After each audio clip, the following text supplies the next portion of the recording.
Ito, nalaman ko lang, naintindihan ko. The court has stressed that, I quote, ang sabi, mere allegation is not evidence. End of quote. Now, the House substance requirement is met only if there is, as I understand, and I quote, a recital of facts constituting the offense charge and determinative of the jurisdiction of the committee. Ayan. Yan po ang sabi sa Gutierrez versus House of Representatives Committee on Justice. At LGR number 193459, February 15, 2011. Parang na akong abogado rito. Nagsasite na ako ng jurisprudence. Ito. Number 4, when corruption, for example, is invoked,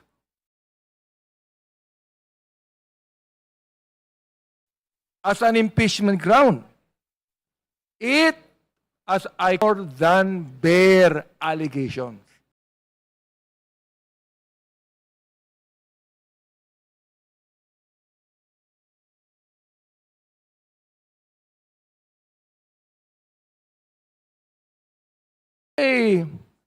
Sabi nila, an indictment of a policy framework. Na gusto ko pong sabihin dito,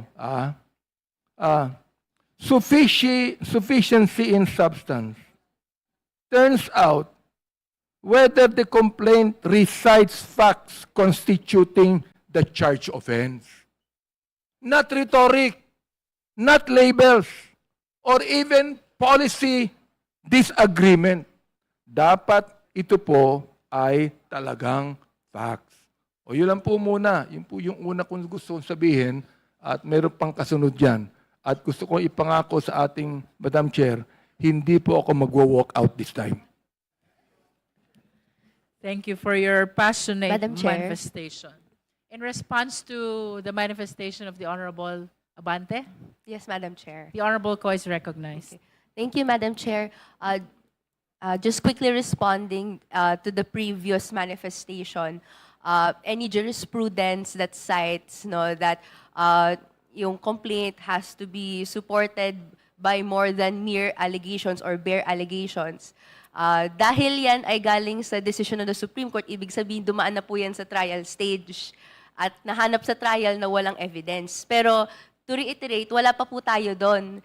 Nasa stage pa lang po tayo ng determination of sufficiency of substance. Kung ang allegation sa complaint, if you take it one by one or the whole, constitute an impeachable offense. So, meron pa rin talagang pag-deem na hypothetical admissions gawa natin, granting na totoo yung lahat ng mga sinabi ng complaint, meron bang betrayal of public trust na nagaganap. Once again, to remind lang po the committee and the body na nandun pa lang po tayo, hindi pa po tayo pumapasok dun sa pagsiyasat plaintiffs na kapag we delve into that and we're able to present evidence and we're able to call on... Erize. Yes, gusto ko lang po, very, very short. Gusto pong liwanagin na wala pa tayo sa stage ng pagpipresenta ng ebidensya na tulad ng sinabi ni Congressman Abante. At yung pong mga sinabi niya na parameters para sa determination ng prima facie ay lahat po binanggit ko. Who? Presidente. What? Yung pong pag-aproba niya ng release ng mga unprogrammed appropriations at pagpayag niya na tanggalin yung mga flagship projects na nagresulta sa pagkalugi ng gobyerno. Pangatlo, when? 2023, 2024, at 2025 national budget. How? Ayun po, yung pagpirma niya. Yun yung importante. At 3 taon. Kaya po, ma-relink natin ito sa isang paglabag, kung tatawagin ko po ito, inexcusable gross negligence. Matinding pagpapabaya. At ito po na particular na offense na ito ay pumapatak sa betrayal of public trust. Yun lang po. Salamat po. The manifestation is noted. At this juncture, we recognize the Honorable Rufus Rodriguez. Thank you, Madam Chair. Specifically, the first act or the first ground to impeach the President is under page 18. Charge, paragraph 66.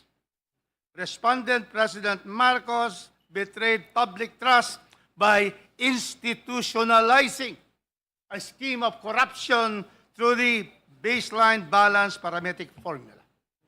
That is the charge. That's not the recital of fact. That's the charge. So I expected, that after 66, there will be recital of facts that will be able to state in ultimate facts the acts of the President institutionalizing the BBM formula. This is from page 18 to page 23. A clear reading of all the paragraphs here does not even an iota of recital of fact that there is a connection. There is an act of the President to institute this particular formula.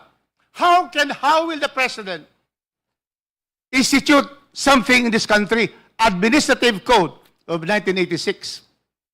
It says the President issues presidential proclamations, executive orders, memorandum circular. There is no recital of fact here that the President has issued such orders are provided for in the Administrative Code of 1986 that institutionalizes the BBM formula. Second, it can be done through indirectly.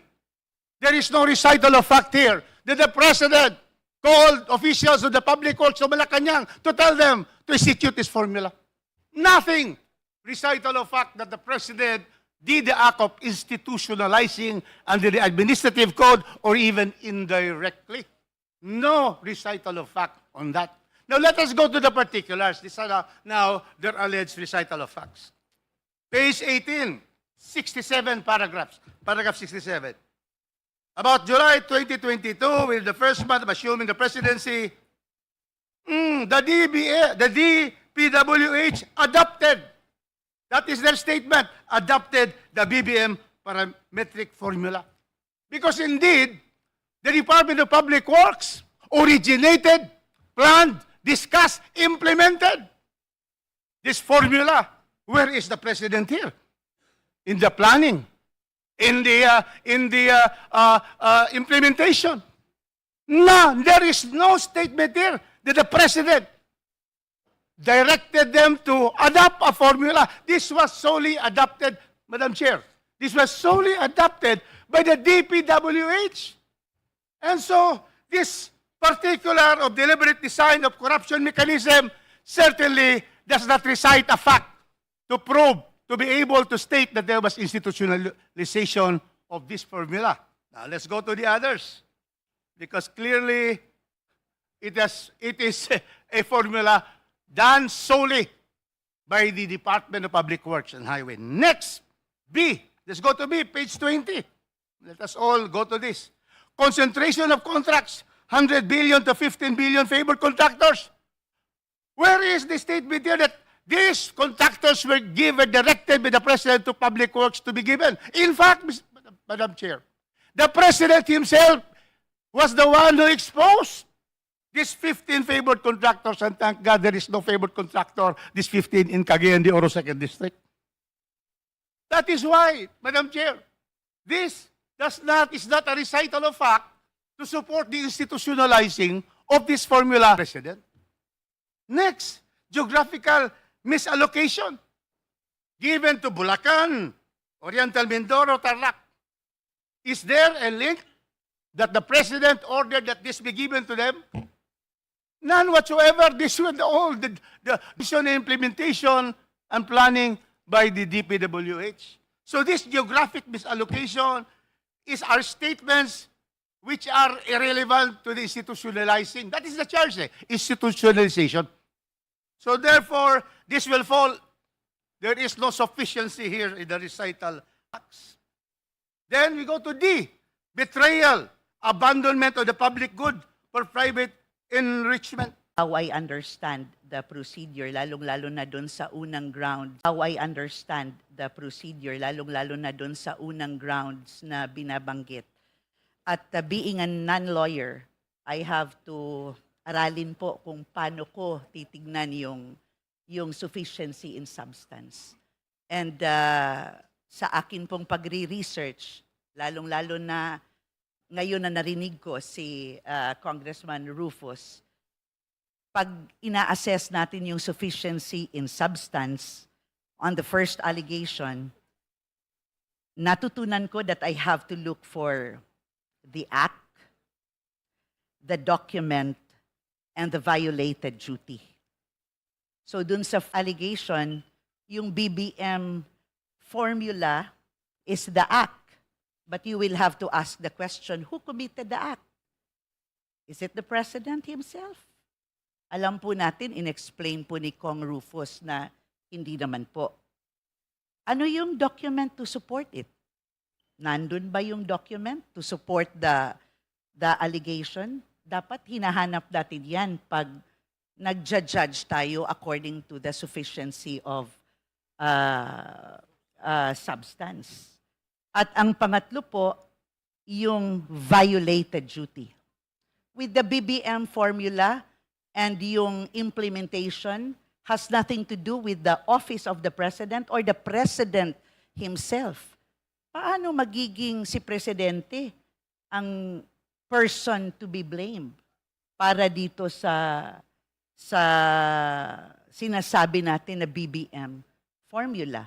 You cannot see the hand of the President in all this accusation. Lalong-lalo na dito sa unang sinasabi nila ni BBM, the BBM formula. I think we have to go back to DPWH dahil sila yung nag-i-implement ng programa. Pwede kasi na ang intensyon ng Presidente for giving the budget is very good. Pero yung nag-i-implement ang nagiging problematic. So saan yung kamay ng Presidente doon? Yun yung hanapin natin dapat.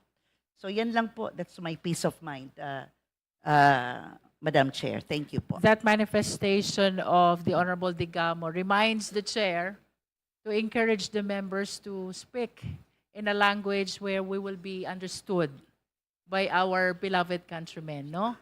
This is actually the power of the sovereign people, and I hope that through this public hearing, we are able to communicate where this power truly rests, no? So we encourage the members as much as possible to speak in Filipino so the people will understand us. Thank you, Honorable Digamo. This is still on. All right. In response to Honorable Digamo, Yes. we On the recognize the comments Honorable... made by the Representative Rodriguez and Representative Digamo. All right. As well as earlier, the Representative The Labas. Honorable Ilago is recognized. Yes. Madam Chair, tungkol doon sa first act ng betrayal of public trust, doon sa pagpapatupad, pag-implementa ng sistematiko na korupsyon sa pamamagitan ng baseline balanced managed parametric formula of allocables. Ang charge po doon sa complaint nakalagay na ang respondent, President Ferdinand Bongbong Romualdez Marcos Jr. betrayed public trust by institutionalizing a systemic scheme of corruption through the adoption and implementation of the so-called baseline balance managed parametric formula as the official allocation mechanism for flood control and other infrastructure projects, thereby converting the national infrastructure budget into a centralized apparatus for plunder. Kanina pa ho sinasabi na DBM naman ang nagsulat niyan, DPWH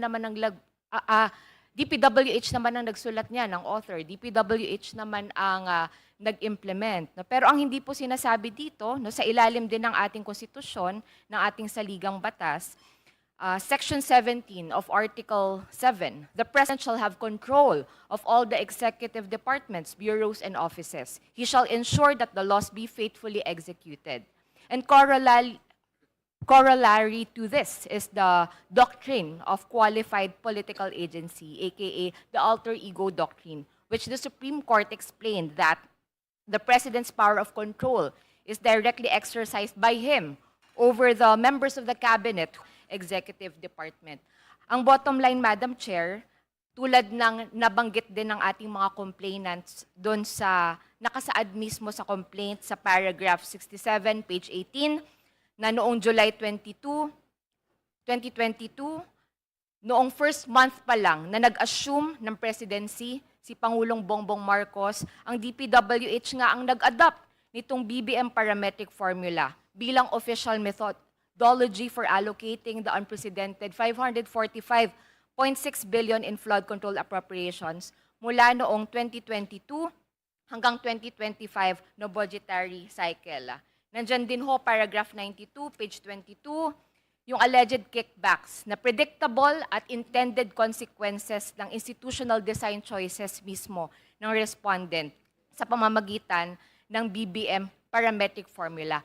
Paano, Madam Chair? Ang bottom line dito, yung mga written internal policies na adopted and implemented by the agency by virtue of the qualified political agency, siya po dapat yung lahat ng ito ay attributable mismo sa presidente. Unless meron talaga siya na express, no written, na nagsasabi na ito ay kanyang hindi inaaprubahan. O ito ay or merong disapproval mismo ng presidente. At yun yung hindi natin nakita. Bagkus, nakita pa natin na ito ay nagpatuloy at nag-cause ng malawakan, sistematiko na korupsyon na nagbigay daan doon sa malawakan na pagnanakaw sa pondo ng ating bayan. Kaya, Madam Chair, kami po ay naninindigan na merong personal na involvement, ito po ay may basbas ng Pangulo at hindi ito magiging posible kung hindi mismo pinayagan, sinusugan ng Pangulo mismo. The manifestation of the Honorable Ilago is noted. Our Madam last Chair. speaker for the first offense, the Honorable Padiernos. Madam Chair, and after. Let us finish first with the manifestation of the Honorable Padiernos, and then we will be calling the Honorable Ko. Thank you, Madam Chair. So, just a quick manifestation. Madam Chair, after carefully reviewing the complaint and with respect to the first allegation on the so-called BBM parametric formula, this representation is in the position that the allegation is insufficient in substance. Una po, walang batas at walang jurisprudence na nagsasabing illegal ang paggamit ng isang budgeting or allocation formula. Pangalawa, wala ring ipinakitang dokumento na nagsasabi na personal na nilikha o inutos ito ng Pangulo. While the recital of facts could possibly constitute the offense charged, the allegations do not point that as to the formula, the same is attributable to the President.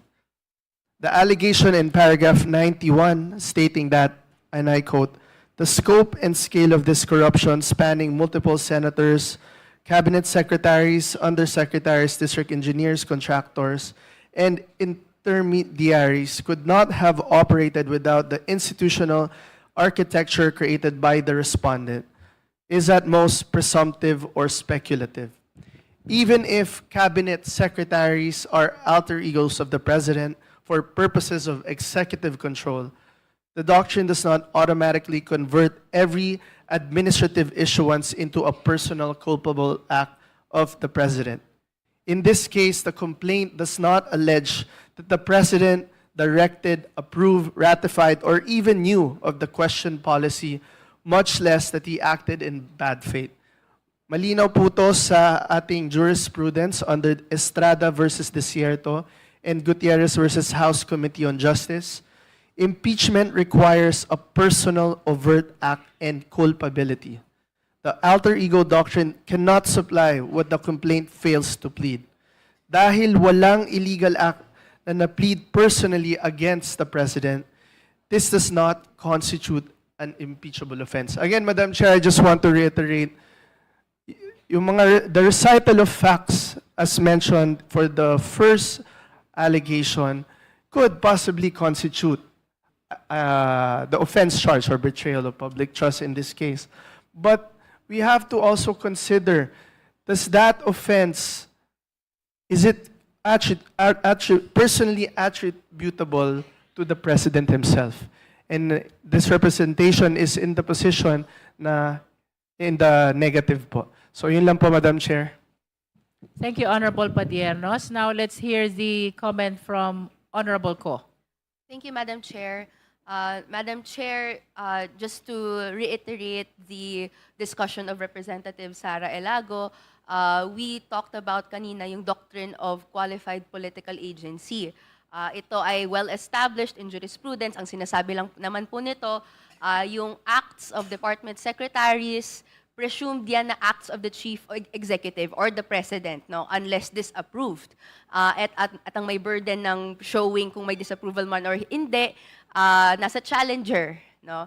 So, una po, nasa attachments po natin yung tinatawag na BBM parametric formula. This is a 16-page document which says, no, that this formula was used para i-prepare ang 2023 National Expenditure Program. At ano po yung act of the executive that validates yung use of this formula? No? It is the signing of the NEP. In fact, kung i-extend pa natin, no, meron pong, we could take judicial notice of the claim by now DPWH Secretary Vince Dizon that in the preparation for the 2027 NEP, they will not be using the BBM parametric formula anymore. That is an implied admission na even up to the 2026 NEP ay may ginagamit pa rin po yung parametric formula na ito, which says that the priorities of leaders of the national government will be considered in in approving infrastructure budgetary allocations, no, yung matatawag nating allocables. In fact, meron din po tayong attachments in the complaint which says, no, and tags NEP items. They are for OP, ES, SAP, indicating presidential involvement in implementing the formula for allocables. So ibig sabihin po, this presumption, no, may presumption na itong act ng secretary na doon po sa formula, clear po sa document na galing po to sa Office of the Secretary. So we assume na act po ito ng President. And then yung act of the President of signing the GAA 2023 onwards validates po yung use of the formula. Yun po ay alleged in the facts of the complaint that is recited. And so, ito po yung pinopropound natin, no, na at the end of the day, may tag budget items and NEPs and allocables for OP, and thus, no, magsastand po yung argument. Thank you, Madam Chair. Madam Chair. Madam Chair. Madam Chair. The Honorable Rodriguez and then the Honorable Abante. The doctrine and the presumption of qualified political agency was pronounced by the Supreme Court in the case of Planas versus Hill, Montaño versus Helvosa. I cannot forget that first year law school. And in that case, precisely, it's a presumption. Because then it can be rebutted by evidence. Now, it would have been incumbent on the complainants that they will be able to strengthen this presumption by putting up a link of qualified political agency, alter egos of the president in terms of implementation of the public works to implement. He is the alter ego being a secretary. That is a presumption that everything is done correctly.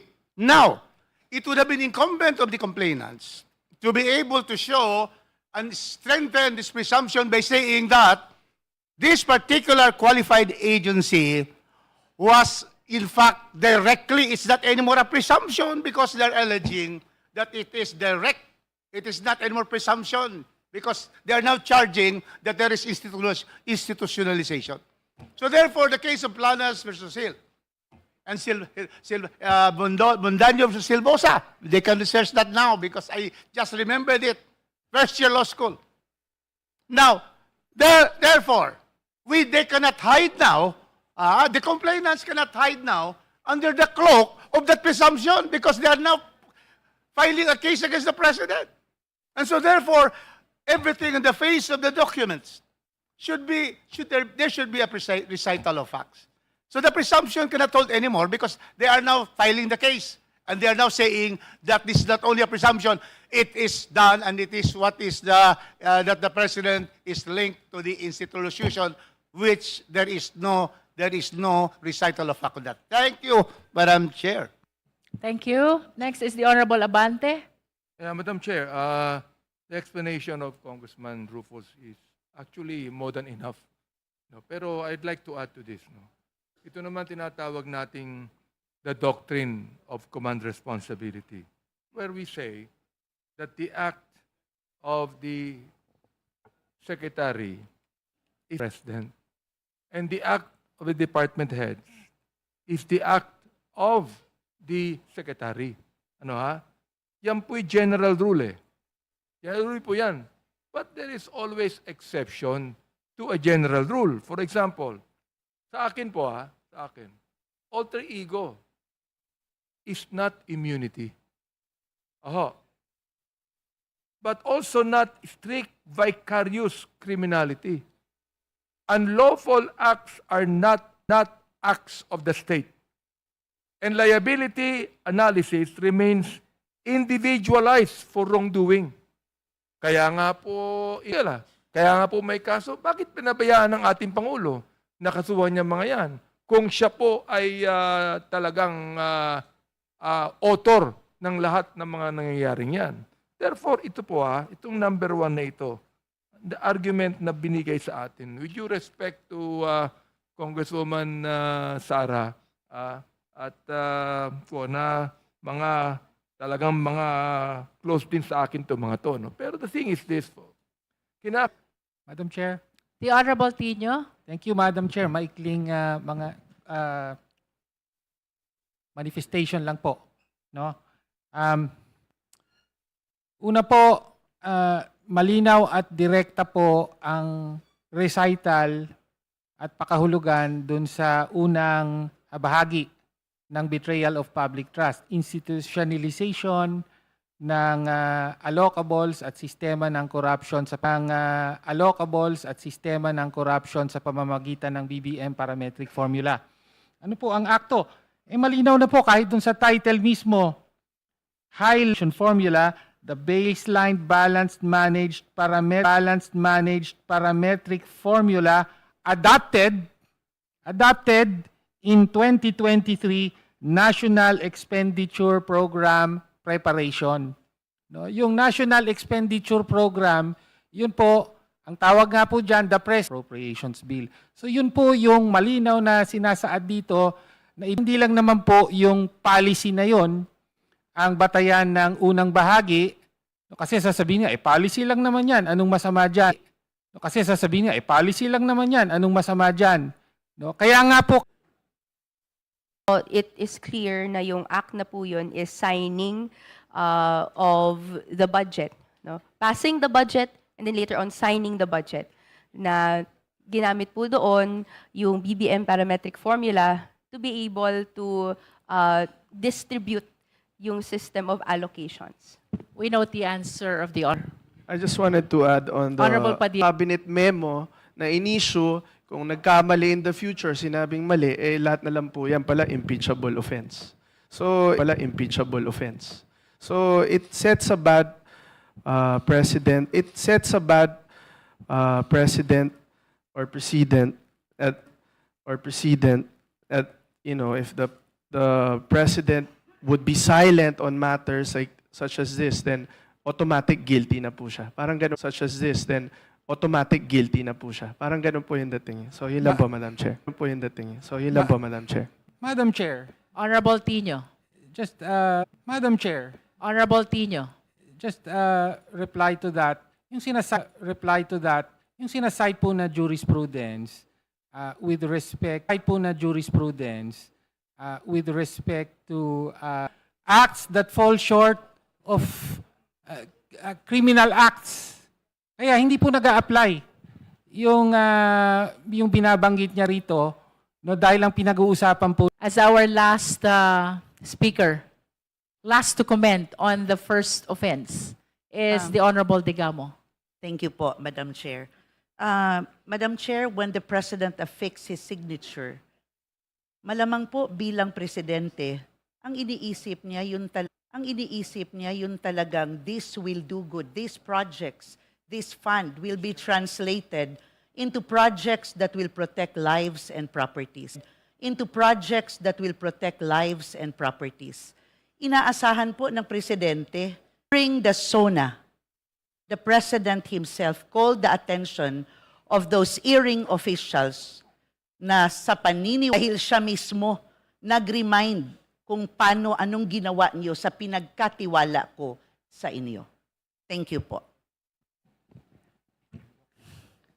This Madam should be Chair. the last of the last. Yes, The Madam Honorable Chair. Elago. Opo, we cannot and should not speak for the President. Kaya nga po nananawagan ng taong bayan na we cannot and should not speak for the President. Kaya nga po nananawagan ng taong bayan na maipasa ito pagdating sa sufficiency in substance na para magkaroon na tayo ng hearing, mapatawag yung Pangulo mismo at marinig mismo natin mula sa Presidente yung kanya pong paliwanag kung bakit po nahayaan itong malawakan na korupsyon sa pamamagitan ng adoption at implementation ng BBM parametric formula at yung mismong paglagda niya sa ating pambansang budget. Okay, thank you. We will be terminating our Madam deliberation Chair, on the Madam first Chair. offense. Of course, we recognize the efforts and contributions of the members for the valuable exchanges of opinions, including principles of law. That concludes our deliberation on the first offense. We will now move to the second offense. Second act of betrayal of public trust, abuse of discretionary power over unprogrammed appropriations. Now we elicit the opinion, position, comment from the members. The Honorable Adyong. Thank you. Thank you very much, Madam Chair. Bismillahirrahmanirrahim.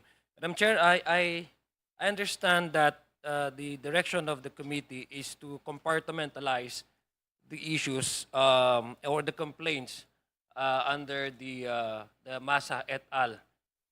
Complaint, Madam Chair. But allow me first to at least touch on the first issue that was discussed earlier. And I understand, Madam Chair, that many of our members here, many of the members here have already spoken and expressed their manifestation regarding the first offense or the first complaint that was discussed. So my approach, Madam Chair, on these complaints, on how I understand it, is based on not necessarily on a legal perspective, because many of us here in the committee, I understand, are non-lawyers. So our approach here is, first of all, we based our observation on what is guaranteed in what are laid down in the Constitution that would constitute impeachable offenses. Number two, based on how the public would perceive these proceedings. Kasi ordinaryo pong tao nakikinig po sa atin. Minsan po hindi maintindihan kung ano po yung mga pinag-uusapan dito, and we cannot fault them because these terms, recital of facts, admissibility of evidences, these are legal terminologies that we can often see and hear them during a regular court proceedings.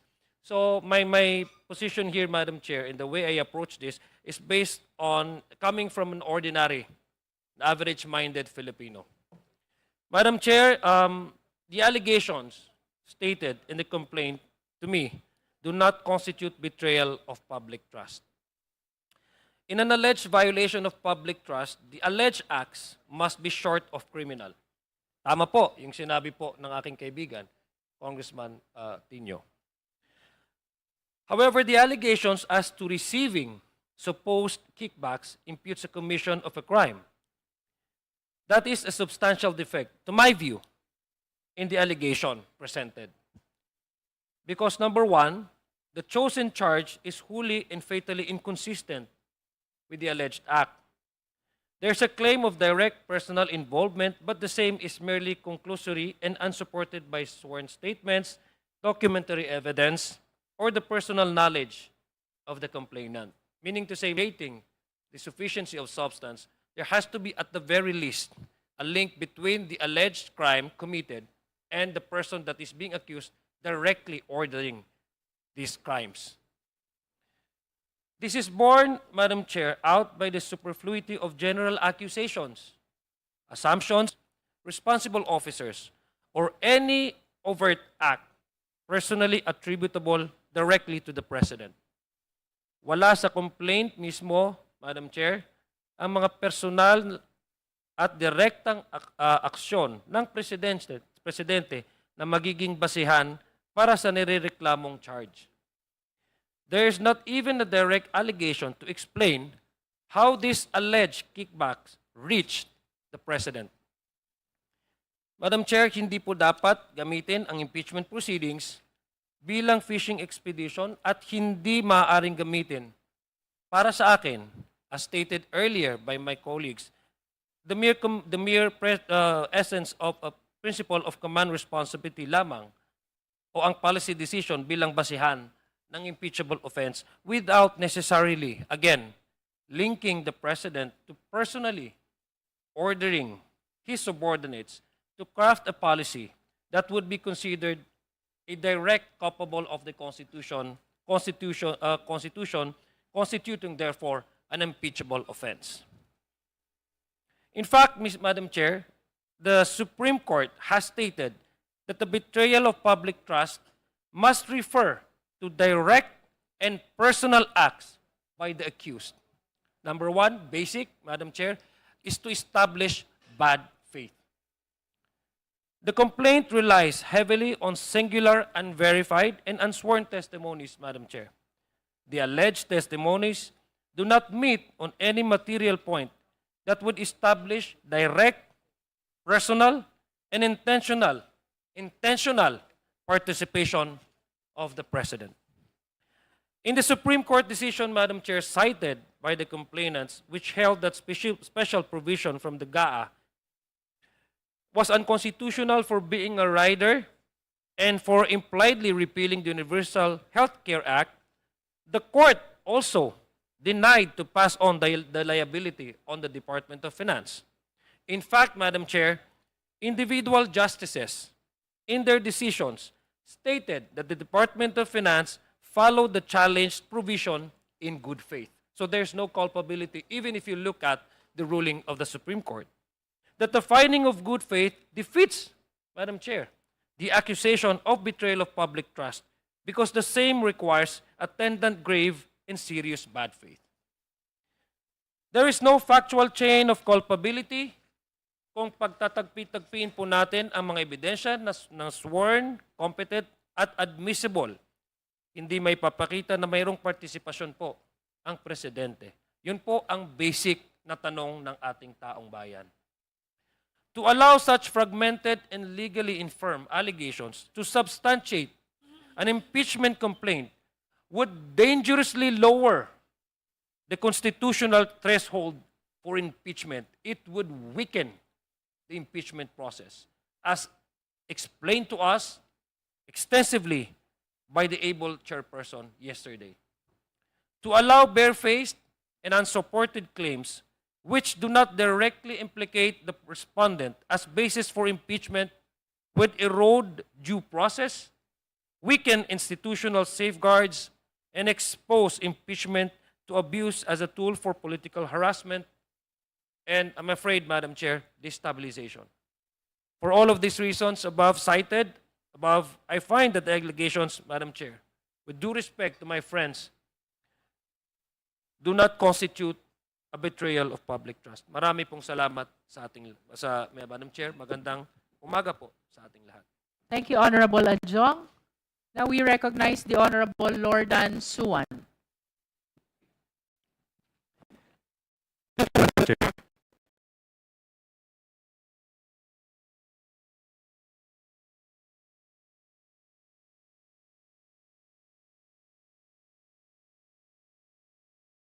Prohibited by law.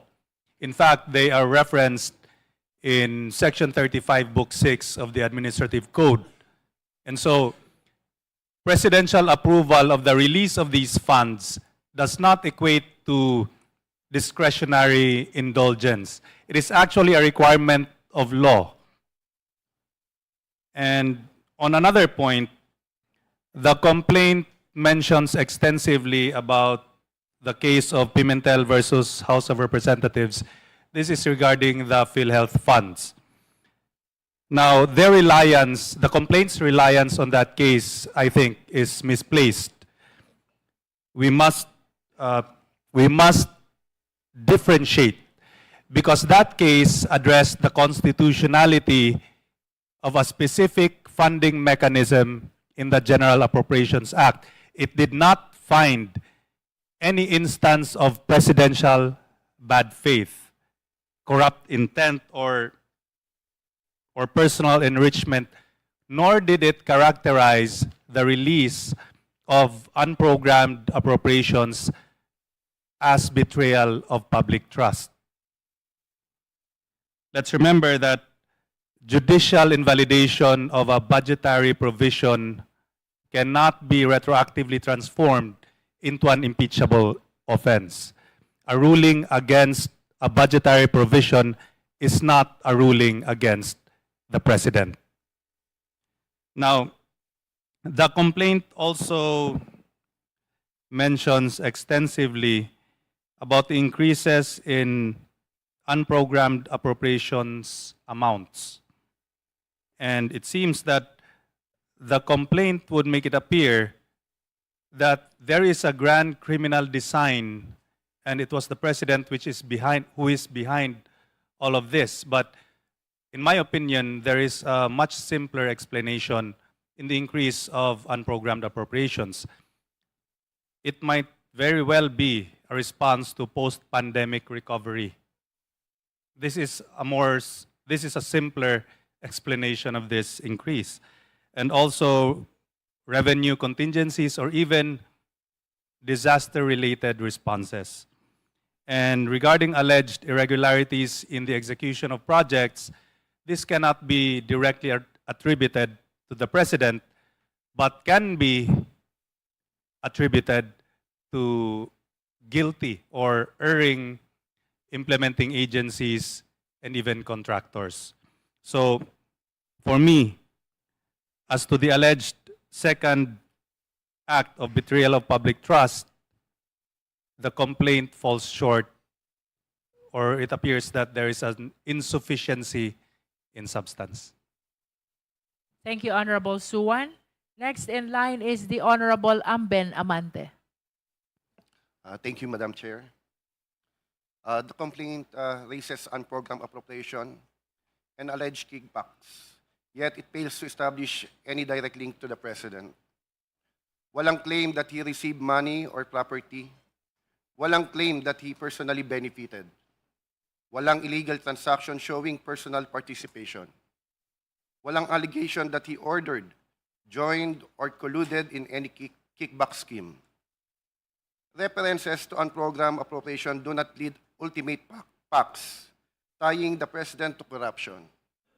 At law, unprogrammed appropriation are valid under the Administrative Code and were affirmed by the Supreme Court in Bellica versus Executive Secretary. In short, mere pagkakadismaya with how funds were allocated cannot substitute for evidence of personal wrongdoing by the President. Madam Chair, mere policy disagreements, pagkakadismaya with budget outcomes, or speculative allegation cannot substitute for direct presidential wrongdoing.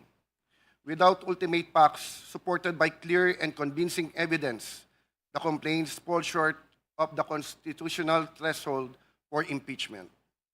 The question we must ask are simple. Ano ba talaga ang ginawa ng Presidente? Where is the evidence? Where is the law? Until these questions are answered with proof, the charge cannot stand. Thank you, Madam Chair. Thank you, Congressman Amben. For the guidance of everyone, all the members, we are still on the second offense.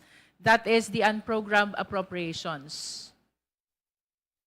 We have a list here, and next in line is, if he is ready, Honorable Emeng Pascual. you want to be called later. Chair, who are in the list? So that I can include, if I propose to include my name. Yes. Next to Honorable Eming is Honorable Alan T. And then Honorable Garbin likewise raised his hand. Honorable Laila de Lima, and then Honorable Rodriguez. Madam Chair, can you include my name too? Yes, Honorable Abante. So for the guidance of everyone, Honorable T, Honorable Garbin, Honorable De Lima, Honorable Rodriguez, Honorable Abante. For the information of the Vice Chair Dumogan. For the information of the committee, Honorable Alan T is using a slide, 2 slides to aid him in his expressing his manifestation. Honorable T, you may proceed. Thank you, Madam Chairperson. The rules of procedure in impeachment proceedings requires that an impeachment complaint be sufficient in substance before it may proceed. Sufficiency in substance demands a recital of ultimate facts and a determination of these facts, if admitted, constitute a valid ground for impeachment under the Constitution. Despite its length and extensive recitation of budgetary figures, testimonial excerpts, and policy outcomes, the second impeachment complaint fails to meet this constitutional threshold. Volume, however, is not a substitute for ultimate facts. The complaint relies on inference rather than personal knowledge, characterizes discretionary policy mechanisms as criminal conduct, and imputes the alleged acts of third parties to the President without pleading specific overt acts personally attributable to him. The allegations are based on hearsay and lack personal knowledge. Section 3, Rule 2 of the House Rules of Procedure in Impeachment Proceedings requires that a verified complaint be based either on complainant's personal knowledge or based on authentic records. A review of the complaint shows that its central accusations rest on the testimonies, interviews, and statement of third parties. None of the complainants allege that they personally witnessed the President ordered, approved, or participated in any alleged kickback scheme. The complaint repeatedly cites Senate testimony, media reports, and investigative narratives to support the conclusion that the President orchestrated a system of corruption. These sources merely recount what other individuals claims to have observed or inferred. Allegations derived from hearsay, no matter how frequently repeated, do not constitute ultimate facts and cannot support a finding of sufficiency in substance. Failure to allege any act personally attributable to the President. Notably, the complaint does not allege a single specific act supposedly committed by the President, despite sweeping claims of institutionalized plunder and betrayal of public trust. Impeachment is not a doctrine of vicarious liability. The President cannot be impeached merely because officials within the executive branch exercise discretion, nor because Congress later disagreed with how such discretion was exercised. Assertions that the President sits as to the top of the bureaucracy or that policies bear his political branding do not establish culpability. What the Constitution requires is a clear nexus between the President's own acts and the alleged offenses, a nexus that is entirely absent from the complaint, as borrowed from the term of Congresswoman De Lima. We are waiting for your slides. Yes.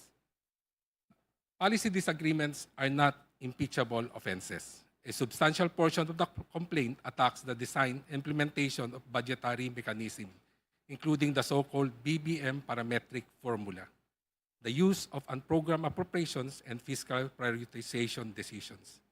These matters fall squarely within the budgetary process. The executive proposes with the submission of the National Expenditures Program, Congress legislation with the passage of the General Appropriations Act, and budgetary execution by the executive. As stated in the General Appropriations Act itself, unprogrammed appropriations are expressly authorized by Congress and may be availed of only upon the occurrence of statutory conditions and the required certification, underscoring that their use is conditional and not an exercise of unfettered executive discretion. Unprogrammed appropriations are not discretionary funds in the sense alleged by the complaint. The complaint itself cited special provisions on unprogrammed appropriations under the General Appropriations Act. As can be seen from the slides on the unprogrammed appropriations under special provision paragraph 1, A, B, and C, there are conditions that must be met before you can avail of the unprogrammed appropriations.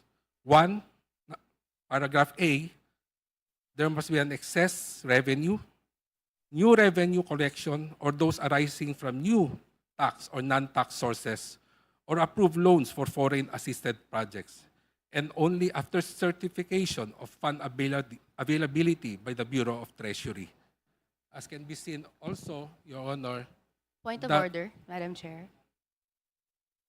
yes. There's a point of order from the Honorable Ko.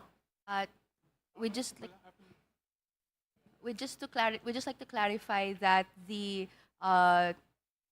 budget being I'm sorry, point of information rather than point of order. If that is a point of information, then we should allow him to finish first. Okay. Okay, thank you, Madam Chair. All right. The Honorable T, please proceed. Thank you, Madam Chairperson. Note that unprogrammed appropriations are standby and conditional appropriations that may be only used only upon the actual realizations of paragraph A, B, and C, and certification of fund availability by the Bureau of Treasury. Until these statutory conditions are met, the executive has no discretionary authority to release funds and is further limited by the purposes expressly approved by Congress under the unprogrammed appropriations section of the GAA. Can you show the next slide, please? As to the purposes. As you can see, there are purposes that these funds that can only be utilized for the following purposes as stated in the General Appropriation Act. The executive may not release funds absent the statutory triggers, nor may it divert funds to purposes not authorized by law. Accordingly, the use of unprogrammed appropriations after compliance with statutory conditions and certification requirements cannot be equated with arbitrariness, illegality, or impeachable conduct. To do so would conflate lawful budget execution with criminal intent and collapse the distinction between policy implementation and constitutional violations. Disagreement with fiscal allocation priorities constitute a political or policy dispute, not a culpable violation of the Constitution. To accept the complainant's theory would be transformed impeachment to a mechanism for penalizing governance actions, thereby collapsing the separation of powers and undermining the constitutional design. There is failure also to state a cause of action for betrayal of public trust. The complaint invokes betrayal of public trust as catch-all ground for a collection of administrative grievances and political accusations. However, jurisprudence requires that this ground involved acts so grave and outrageous that they strike at the very core of public office. The complaint fails to allege any document signed by the President ordering unlawful disbursement, any transaction in which he personally received funds, or any commission on audit findings identifying him as a participant in illegal activity. General references to COA observations, Senate inquiries, and media reports do not amount to ultimate facts. The complaint relies on ongoing investigation and Senate inquiries to supply evidentiary support for several allegations, demonstrating that it's not evidentiary complete at the time of filing. Impeachment is not a discovery mechanism. A complaint must be sufficient in substance at the time of filing, not after hearings, subpoenas, or political inquiry. In sum, the second impeachment complaint is long on rhetoric but short on ultimate facts. It relies on hearsays, conflates policy disagreement with impeachable offenses, and imputes the alleged acts of others to the President without pleading direct participation, and are contradicted by the official records such as the General Appropriations Act. To allow such complaint to proceed would erode the constitutional safeguards governing impeachment and reduce it to a tool of political contestation. For failing to meet the rigorous standards of sufficiency in substance, the complaint should be dismissed. Thank you, Madam Chairperson. Honorable T, would you like to reiterate your argument in showing the purposes in the slide? Well, the purposes of showing the slides on unprogrammed appropriation shows that there are conditions to be met before the unprogrammed operation can be availed. So there are conditions to be met as provided for under paragraph 1A, paragraph 1B, and paragraph 1C. All right. Likewise, Madam Chair, if I may proceed. Yes, please continue. Also, as to the increase on unprogrammed appropriation, the complaint itself in page 9, paragraph 28, and if I may quote, on December 11, 2023, this is in reference to the GAA General Appropriation Act 2024, the Bicameral Conference Committee, referring to Congress, submitted a report that drastically altered the President's original proposal, meaning the increase in the unprogrammed appropriation from the proposed 281.9 billion to a staggering 731.4 billion, an increase of 449.5 billion was through the act of Congress. Likewise, in the very same complaint, to fund this explosion, as I quote, the committee, referring to the Bicameral Conference Committee, inserted a special provision 1D, authorizing the use of fund balances of government-owned and controlled corporation. Meaning, Madam Chairperson, it's not the President who increased the allocation of the unprogrammed appropriations. It is the act of Congress by the Bicameral Conference Committee that increases the budget allocation in the unprogrammed appropriations. Thank you, Madam Chair. Thank you, Honorable T. Your quite lengthy manifestation is duly noted. Now we recognize the Honorable Garbin. There's a list, Honorable Chua. You will be after the Honorable Abante. Thank you, Madam Chair. Let me proceed with my manifestation on ground number 2. The expansion and use of the unprogrammed appropriations as a shadow budget. The core allegation of the complainant is that the UA, or the unprogrammed appropriation, grew dramatically. Releases supposedly required presidential approval, and therefore, the President personally enabled the corruption. Why is it not sufficient in substance? First, Madam Chair, as correctly put up by Congressman T, the UA is a statutory budget mechanism enacted by Congress. The UA exists because Congress places it in the General Appropriation Act. The growth in the UA by itself is not unconstitutional. The complainant or the complaint does not plead which constitutional limit was violated merely because UA amounts increase. Identify any UA-specific release that was illegal. The complaint cites aggregate figures and percentages, but does not identify. First, the specific UA item release, the condition precedent for the release, how those conditions were absent, and the issuance of the SARO or the NCA that prove its illegality. Madam Chair, even assuming the Supreme Court, in the case of Pimentel versus House of Representatives, found parts of the 2024 budget mechanism unconstitutional by the President. And the Supreme Court, dispositive portion, ruled that the presidential certification of its urgency as not unconstitutional. And even If it were for the sake of argument, Madam Chair, such act in itself does not amount to an impeachable offense.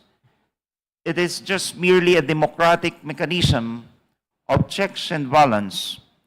The case addresses the special provisions, specifically paragraph 1D and its DOF implementation. It does not supply the project level facts, procurement irregularities, the kickback transactions, or any willful bad faith. The complaint still asks the committee to jump from program appropriations figures to corruption conclusions without the required linkage. On that basis, it remains, Madam Chair, that this allegation is insufficient in substance. Unconstitutionality of a provision is not by itself betrayal of public trust. Betrayal requires pleaded ultimate facts showing grave misconduct attributable to the President. The complaint uses unprogrammed appropriations, expansions as an insinuation, but it does not show willful bad faith, corrupt purpose, or direct presidential participation, nor does the SC ruling fill those gaps. Madam Chair, thank you. Thank you, Honorable Garbin. Next in line is the Honorable De Lima. Thank you, Madam Chair. Before I present again my own analysis of the second ground, I wish to state these observations. Well, one or two of the previous speakers again dwelled on the entirety of the complaint, and that includes the Honorable Representative Zia Alonto. And I cannot also help observing that about a couple of the previous speakers are actually dealing with the defenses, the possible defenses on the part of the respondent.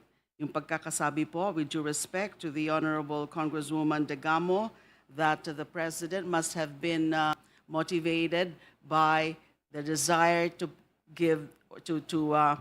address the public good.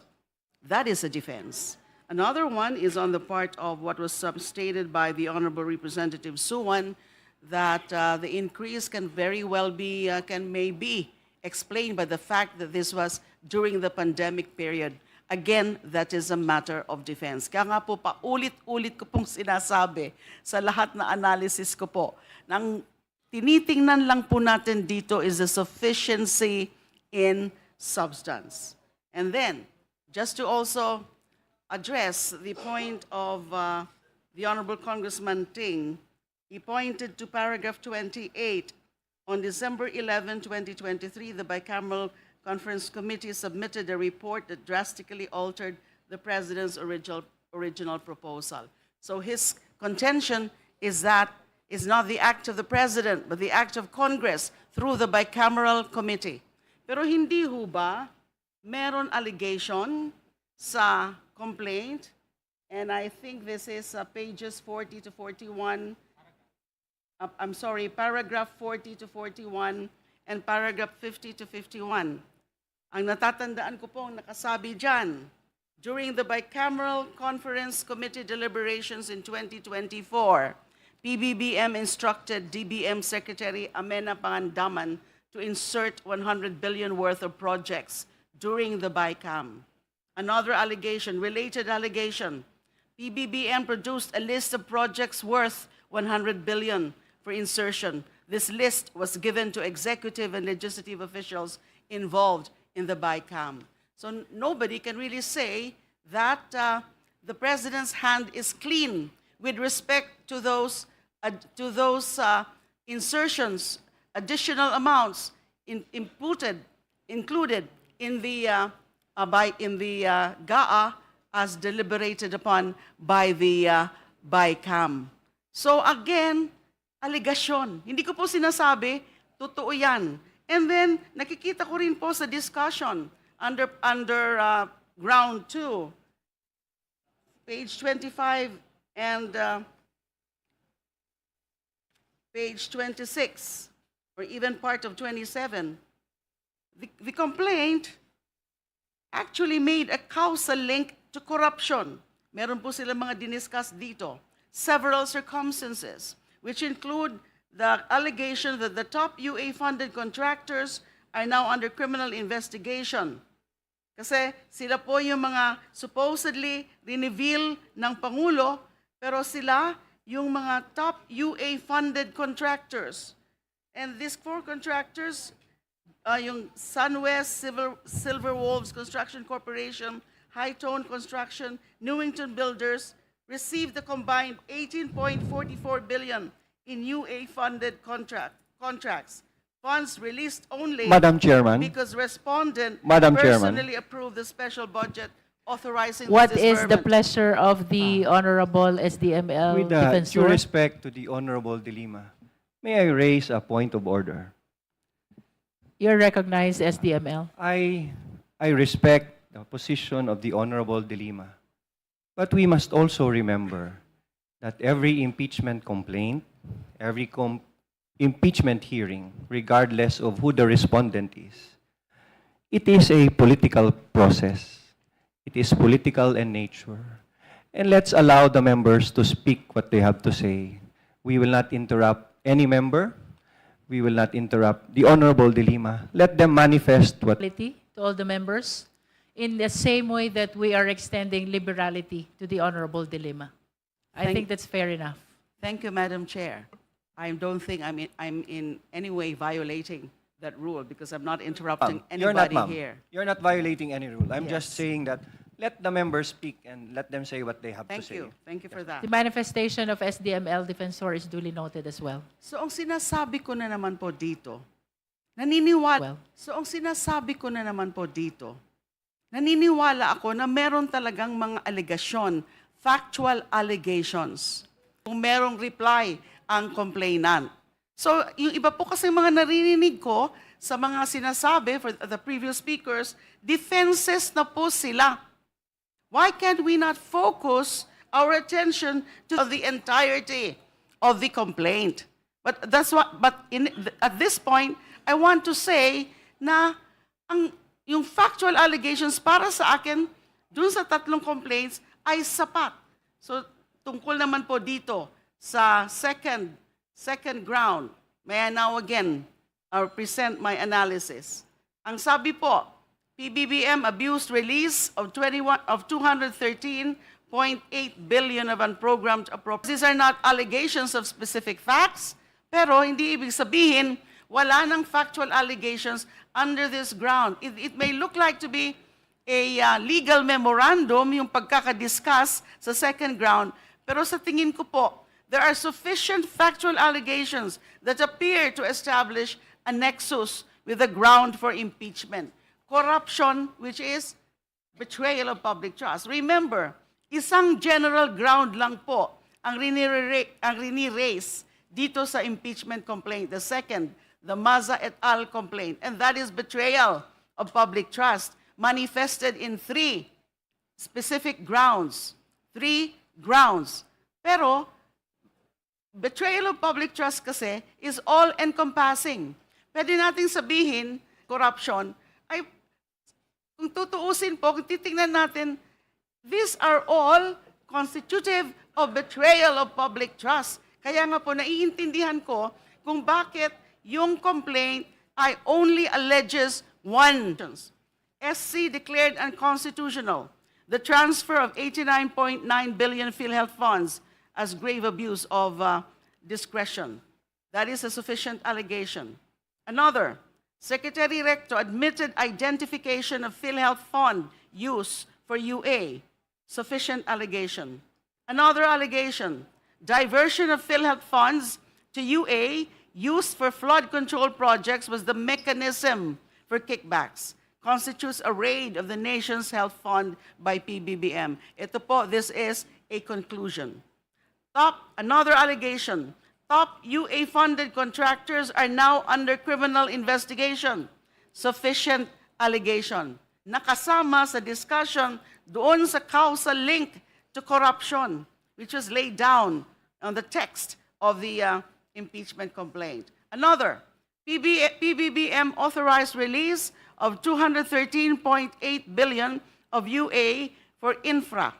111 billion was for FCP selected in accordance with leadership priority under parametric formula. Sufficient allegation po ito. The selection criteria used, though, included the parametric formula, which is a conclusion actually instead of a factual allegation. Katulad din po yung sinabi ko with respect to ground number 1. There may be statements of conclusions or conclusions of facts, but it does not change the fact, the evident fact, that there are factual issues na merong nag-establish ng nexus. Another, amount of UA quadrupled from amount of unprogrammed appropriations quadrupled from 250 billion in 2022 to 807 billion in 2023. Sufficient allegation. Another one, PBBM signed off on 9 SARO worth 213.8 billion. Sufficient allegation. Next, PBBM used unprogrammed appropriation to circumvent congressional oversights. Next, PBBM approved special budget for UA projects. Sufficient allegation. PBBM authorized 100 billion in favor of finding of sufficiency in substance. In favor of finding of sufficiency in substance, despite the plethora of conclusive allegations as opposed to factual allegations. Having these conclusions do not destroy the fact that there are indeed factual allegations, which when hypothetically admitted can establish a nexus to any ground, especially betrayal of public trust. Again, hindi pa po mga defenses of the possible defenses of the allegations. Thank you. Madam Chair. We allow the manifestations of all the members of the committee, including all possible arguments. That is to guide all of us or the members as we vote this afternoon. Meron pong nakalay down doon kung ano yung mga ano, but ang para sa akin po, requirement is if there's really a bad faith. In this particular second allegation, kung may bad faith po dyan, ang nakita ko, Madam Chair, is that number 1, the case of the Supreme Court over the unprogrammed appropriation is still pending. So we do not actually have a concrete response. The bad faith that was the bad thing to the Supreme Court. There's no culpable violations or criminal violations for that matter. This is the members who came out with the individual or majority leader. We proceed with impeachment proceedings, Madam Chair. Maraming salamat po and thank you very much po sa opportunity. Let us all be reminded that we are the representatives of the sovereign people here, and that is why the chair has been very liberal about accommodating all the manifestations and arguments which are being raised and presented by the... Second act of betrayal is found on page 23. Thank you, Honorable Chair. Rodriguez. Madam Chair, I beg to respectfully disagree with Okay, let's Congressman give Rufo. chance to break the monotony of this very I disagree also, heated Madam Chair. discussion. Let's give 36 chance years to po ako. another Din, Dokno, to react to the statement of Din Rodriguez. 36 years po ako kung Rufus nag-practice bago po ako naupo. Exception bilang of dean. Chel Jokno, of course. Madam Chair, I Thank will you, be Madam signing the Chair. impeachment complaint of Congressman Jokno against Congressman Rufus Rodriguez. All right, so let's move forward. We recognize the... Chair. Well, I do not like to repeat what already been narrated by the previous speakers. But let me, it appears in the allegations that there are a statement of facts. But to me, I feel that it's my function not to stop there but to continue because of our own rule that the complaint must be verified and based on personal knowledge of the complainants. that it is sufficient in substance. No. We have to determine if they have the personal knowledge on the second power over unprogrammed appropriations, paragraphs 117 to 180. Again, I do not see an evidence that will link the president. It's part of my function to find out if the complainant has already said that in the case of Desierto, Supreme Court said that newspaper clippings amid confession of Saldico. That's not the confession of the complainant, or there's no allegation that the complainant was present when this was made.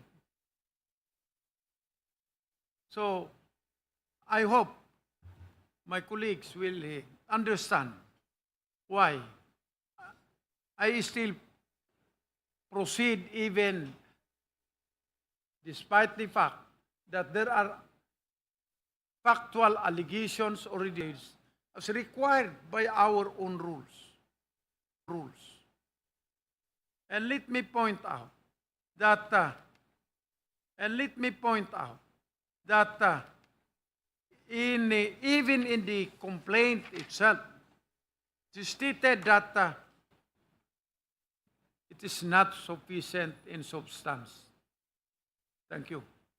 Madam Thank you. Chair, Thank just you, a brief Vice Chair Dumogan. Madam Chair. In reaction to Vice Chair Dumogan, the point of the verification based on personal knowledge. Remember that in our rules, it says authentic records, and we can extend it further based on publicly available documents. Kasi po kung ganyan, lahat na complaint ay talagang siguruduhin na personal knowledge o i-require na based on personal knowledge, wala na po sigurong magpa-file ng impeachment complaint against anybody. Kasi itong mga ganitong mga issues, these are public issues. Nasa public discourse yan. So naririnig yan sa radyo, nababasa yan sa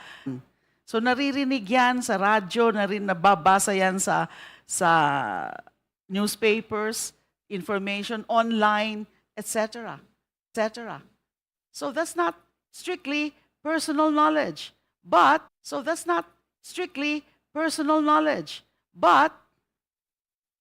supporting proof. Pero hindi sinasabi na totoo yung mga sinasabi ng mga nag-claim ng mga ganong facts. Marami po, lalo na sa ground number 3. Thank you. without disputing the manifestation of the Honorable De Lima, the Chair wishes to state for the record that the verification requires personal knowledge or authentic records. Yes. It's or. Moving forward, Vice Chair Dumogan. Madam Chair, it's or. You have already mentioned, Madam Chair, that All right. it must be based on personal knowledge or authentic records. That's what our rules require. And as I was pointing out, I will not stop only on the establishment of statement of facts, but we have stopped only on the establishment of statement of facts, but we have to find out relation to the personal knowledge or authentic records. Which unfortunately, Vice Chair Dumogan, we have a list, so we will be moving to the next speaker, the Honorable Benny Abante. Thank you, Mr. Chair, Madam Chair. I truly appreciate the statement of Congresswoman De Lima on what she said. I listened very intently on that. No, pero I'm just wondering. Complaint must plead facts, not only personal knowledge, but plead facts showing abuse, not merely invoke discretion. For example, the charge accuses the respondent of abuse of discretionary power over unprogrammed appropriations. But a charge is not made sufficient by a label. It must plead a recital of facts constituting the impeachable offense. I am not talking as a lawyer, but I am talking also as a logical man. You see? According to Section 25, Article 6 of the 1987 Constitution, and I quote, budget execution and disbursement in constitutional constraints, including limits on transfers, augmentation, and requirements that discretionary funds be disbursed only for public purposes, supported by vouchers and subject to guidelines prescribed by law. I would think that the President knows all about this, including his economic managers. And because the Constitution regulates how appropriations may be used, therefore, a charge of abuse must identify, at minimum, what legal constraint was. Ko po yung lahat ng binanggit dito on the abuse of discretionary power, wala po ako nakita.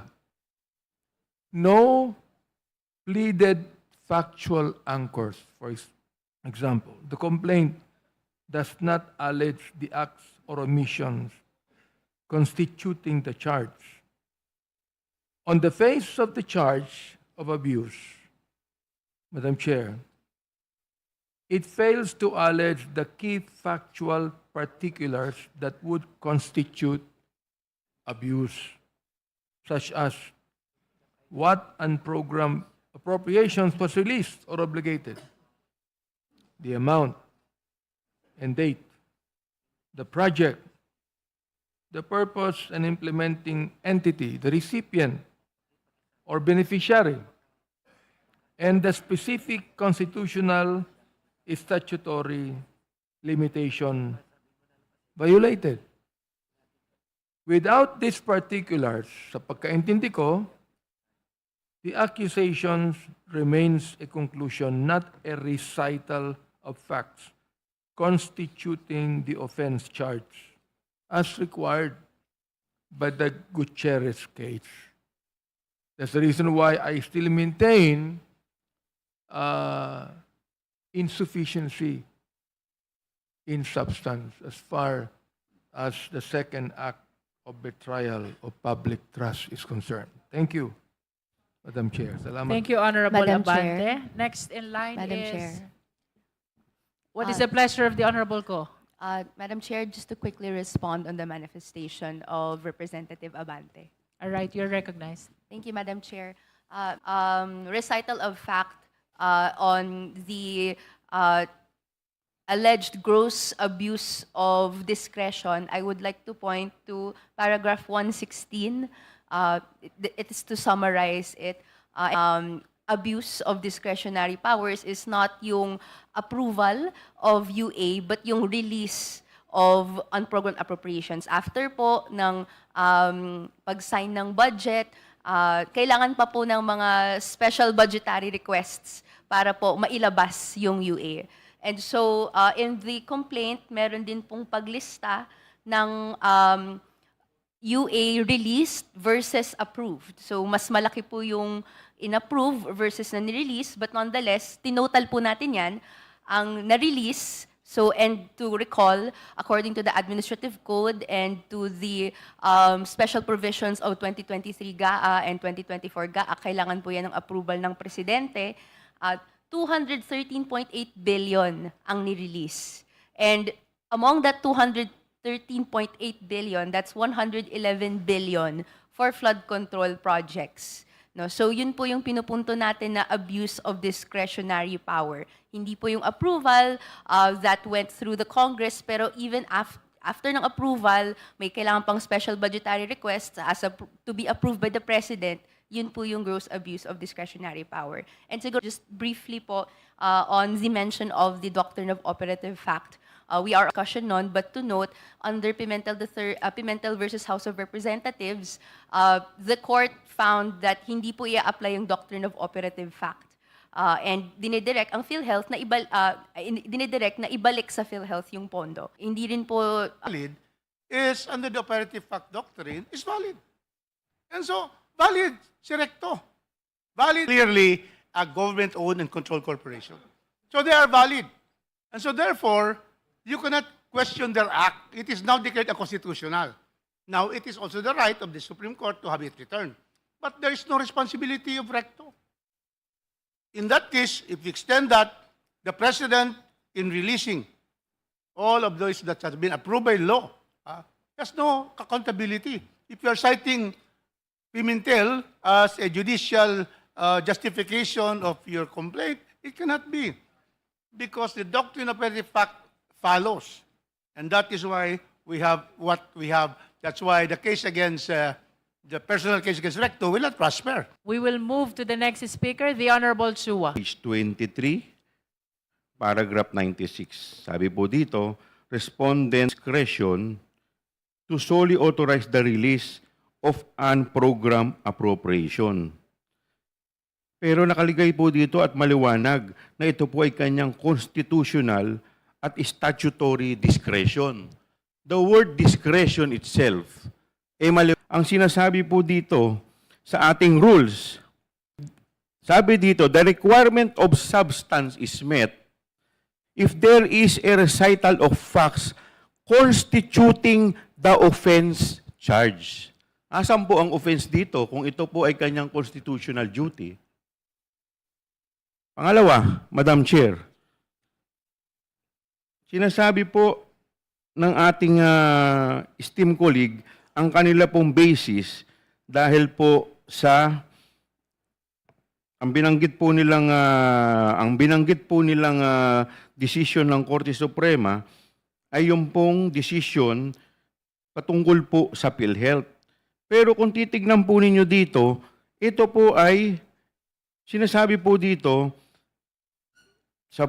matatagpuan sa page 24, paragraph 102, the court ruled that the executive branch act of diverting 89.9 billion from PhilHealth to fund this unprogrammed item constituted grave abuse of discretion. Pero ito po ay patungkol sa PhilHealth Fund, hindi po doon sa kabuang unappropriated unprogrammed appropriations. In fact, ito na didesisyonan ng Korte Suprema. Wala pa pong sinasabi ang Korte Suprema na ito'y illegal. So, paano po natin sasabihin na ito ay isang offense against the President? Na ang Presidente, basahin lamang po natin to, wala na po tayo makikitang offense. Pangalawa po, sinasabi po nila dito, to finance the systematic corruption scheme detailed in the first act of betrayal of public trust, so forth and so on, ito po ay purely speculative. Wala pong basis dito po na nakalagay sa second act of betrayal. Paano po ito naging aking pong paniniwala by mere determination of substance? Dito pa lamang po makikita po natin wala. Otherwise, kung sasabihin po natin na ito pong unprogrammed appropriation ay naabuso po ng Presidente at sasabihin natin na hindi po applicable dito yung sinasabi pong doctrine of operative fact, edi sana po nakasuhan na rin po yung dating Presidente nung dineklara ng Korte na yung DAP ay illegal and unconstitutional.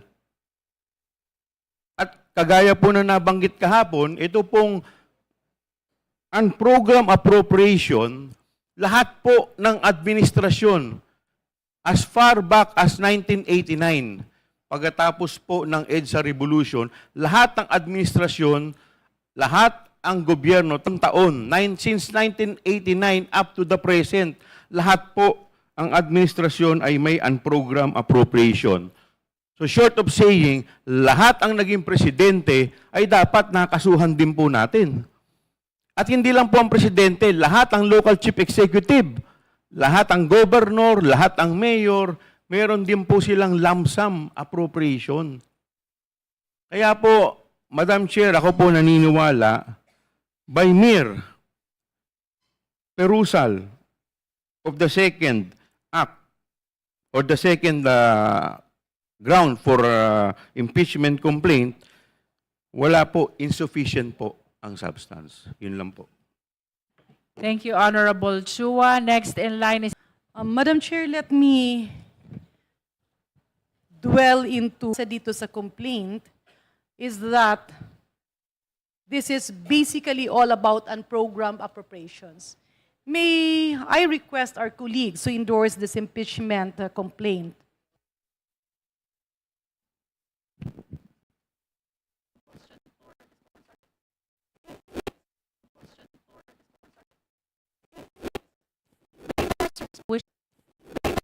wishes to raise a question.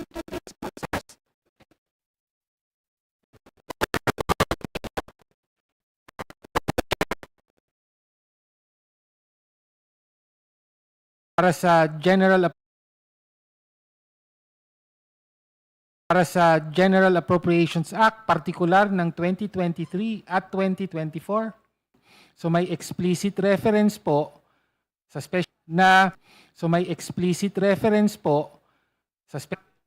expenditures from lump sum appropriation and programmed appropriations ay isang tipo na expenditures from lump sum appropriations authorized for any purpose or for any department, office, or appropriations. So, presidente po ang may paggamitan ng unprogrammed appropriations. While it is true that you cited a provision in the General Appropriations Act at ang pagkakaintindi mo, interrupt earlier and apologies for that, balikan natin. Unang-una, saan Sa unprogrammed appropriations. Kung gusto nyo po, pwede nating tignan Yeah. ang With due mga courtesy to special the honor- na tinutukoy katulad sa 2024 ay yung tinatawag na CPAG, which covers infrastructure program. Po, ang secretary ng DPWH ang magpe-prepare ng special budget. Okay. Madam Chair, if I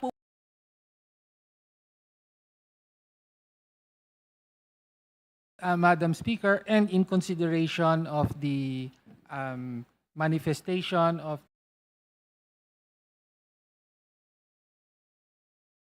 betrayal of public. that is that I wanted to be clarified financial determinant of all. Sobra masyado yung unprogrammed appropriations. If indeed that is true, I find it unfair to blame it on the President because we, as members of Congress, should also, the reason, Madam Chair, I'm just looking out of the balcony, may I request my distinguished colleagues that we should activate the oversight committees in Congress so that whatever request on a program appropriations that the cabinet secretaries are putting forward should also sa proponent, nasa budget at ina-approve.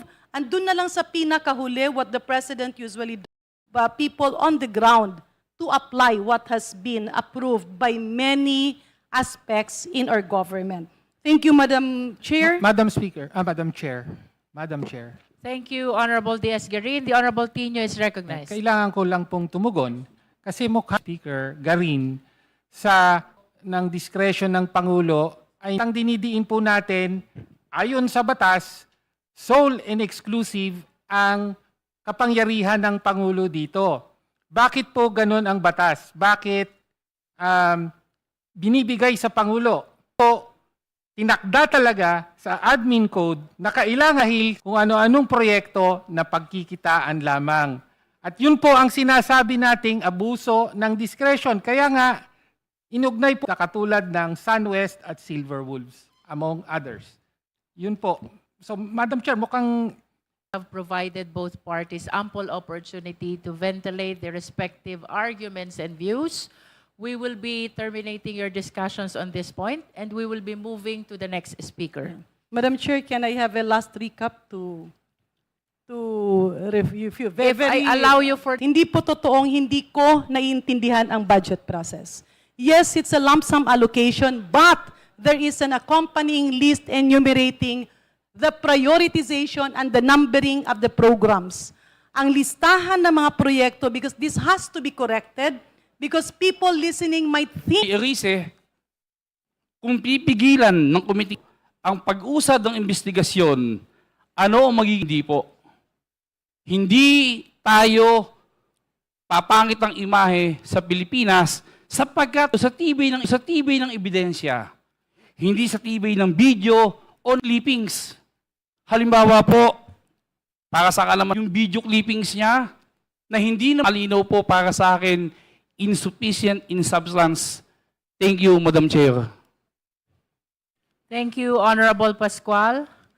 Last speaker for the I want to point out para sa mga kasama natin dito at para sa mga viewers natin that though controversial, I think it's understood that it has not been, or unprogrammed funds has not been deemed as illegal. Unlike cross-examine ng mga members ng komite. At mahusgahan siya, hindi lang ng mga mambabatas, kundi ng sambayan ng Pilipino. Kung totoo ang sinasabi niya o may laman ang sinasabi niya. I respectfully submit, Madam Chair, that we should proceed to the next stage of the proceedings, at least insofar as this ground is concerned. Thank you. Thank you, Honorable Jokno. Any other member who wishes to make a manifestation on the third offense? Madam Chair, The Honorable De Lima. the Honorable Representative Jel Jokno about the third projects. In subsequent video statements released on November 15 and 16 and November 24, Madam Chair, can we ask 26, Congressman De Lima 2025. to please adjust her microphone? Kindly speak closer to the microphone, Honorable De Lima. Salamat po. First, sa paragraph 41, may na-skip ako kanina. Former Undersecretary Bersamin, Executive Secretary Lucas Bersamin's nephew, confirmed that the President directed, according to Ko. Then Speaker Romualdez told Ko, when he immediately called the former Speaker, after Bersamin's confirmation, what the President met with Ko and Romualdez at Aguada Building in Malacanang, etc. Meron sinasabi dito about a brown leather bag. In subsequent video statements released on November 15 and 16 and November 24 and 26, Ko provided additional details. He displayed photographs of suitcases allegedly containing cash delivered to then Speaker Romualdez and President Marcos. He denied receiving money himself, although hindi ho ata nakapaniwala, stating all the insertions went to the President and to Romualdez and that he merely facilitated deliveries. He described the delivery system. DPWH District Engineer Henry Alcantara's people would transfer cash to cost men who coordinated with Speaker Romualdez staff member Jocelyn Sereno for delivery to the Speaker's residences, etc., etc. Napakaraming factual allegations. Maniniwala ba tayo kay Ko? Kailangan po niyang bumalik dito para i-affirm niya under oath itong mga allegations. And we cannot simply dismiss them, set them aside, simply because he's now a fugitive from justice. Hindi natin gusto na fugitive from justice siya. Kailangan harapin niya yung mga pananagutan din niya bilang Appropriations Committee Chair and i-affirm under oath yung mga sinasabi niya. In addition to the 100 billion in insertions, ang isa po sa mga allegations, PBBM directed the insertion of another 50 billion. On December 2, 2024, 200 million was allegedly delivered, allegation lang po ito, was delivered to the PBBM's Forbes House. On December 5, 2024, another 800 million was delivered to the same house. Yusek Jose Cadiz delivered these sums to PBBM's house. That's an allegation. Another 8 billion in cash was delivered by DPWH Yusek Roberto Bernardo to PBBM through Yusek Olaivar and Adrian Bersamin. These allegations by themselves are enough to establish the gravity of the charge so as to constitute the impeachable offense of betrayal of public trust and, of course, graft and corruption. When the impeachable official commits graft and corruption, necessarily he betrays public trust. This is the so-called nexus that is required for the Justice Committee to find an impeachment complaint sufficient in substance. Hindi pa po ito evidentiary. Hindi pa ho natin kailangan humarap dito ngayon sa hearing na ito. But in subsequent hearings, kapag maging sufficient in substance itong complaint, the second complaint, pag yung ating desisyon by majority vote ito ay sufficient, then we will require him to appear. Kung hindi siya mag-appear, hindi natin papansinin yung mga allegation niya. But right now, there are allegations. Ko, Bernardo, and then yung sa Cabral files. That's my point, Madam Chair. Hindi pa ito ang proceeding para patunayan kung totoo lahat ng Appropriations Committee Chair. May tamang panahon para dyan. Pero hindi natin pwedeng sarado ang mata natin dito sa mga factual allegations. Sufficient factual allegations. The third ground, to me, is the strongest ground among the three grounds. Dahil may mga aligasyon na hindi ko, again, kailangan ko po talagang ulitin, hindi ko pa po sinasabi. At yun siguro ang gusto ng taong bayan, malaman, totoo ba yung mga sinasabi ni Zaldico, ni Yusek Bernardo, na nag-appear na sa Senado? Yun lang po ang punto. If the Justice Committee is to abide by its mandate and follow its own rules, the sufficiency and gravity of those factual allegations, including the others, in the complaint, and the nexus that they establish with the impeachment ground charge, which is betrayal of public trust. Kasi kung totoo mga yon, that is definitely and unquestionably betrayal of public trust. It necessarily calls for a finding of sufficiency in substance. Thank you. Thank you, Honorable De Lima. The Honorable Keith Flores is recognized. Thank you, Madam Chair. Madam Chair, a perusal of the complaint would probably show that the third ground is probably the strongest. And I would like to agree with Congresswoman De Lima that it is the strongest and may have a complete recital of facts about an impeachable offense. But we have to go back to the verification again, Madam Chair, that the information contained in the impeachment complaint must be true and correct based on their personal knowledge and on authentic documents. We already know that former Congressman Zaldico is not here and would probably not be able to validate that any other person who is outside our jurisdiction from making statements against any of the impeachable officers that may implicate them in an impeachable offense and us continue proceeding with proceedings like this. It would just put them in a situation where indefensible because they could not cross-examine any of the witnesses who made those videos or maybe statements like that.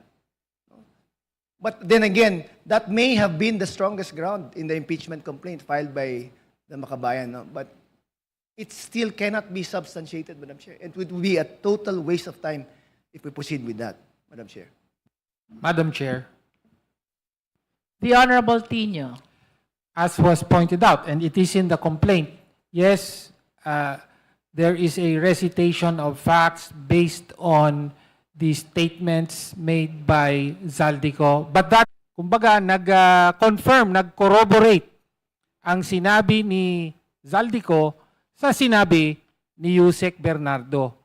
No, kaya po, nananatili na merong malinaw na factual, na recitation of facts na nakabatay sa public records, including sworn testimony, and therefore, may sufficiency in substance po ang pangatlong bahagi na ito na nagsasabing direktang inutos ng Pangulo ng isang dakilat mula dito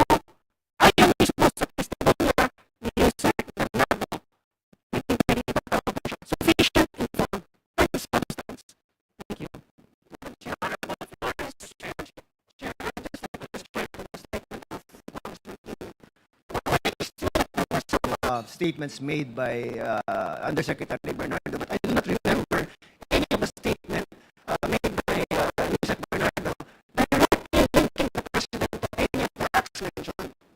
It may be corroborative of the statements of Ko, but I don't know if I just missed it, but I've never heard of Yusek saying directly that it was the president who told him, it was the president who received it, it was the president who directed them. It was always through some other persons or other layers na narinig sa statement niya. So with that alone, it would be very difficult to impute that crime of impeachable offense to the president himself because there are other people that are involved in the discussions made by Yusek Bernardo, Madam Chair. Just a minute, Madam Chair, just a very brief.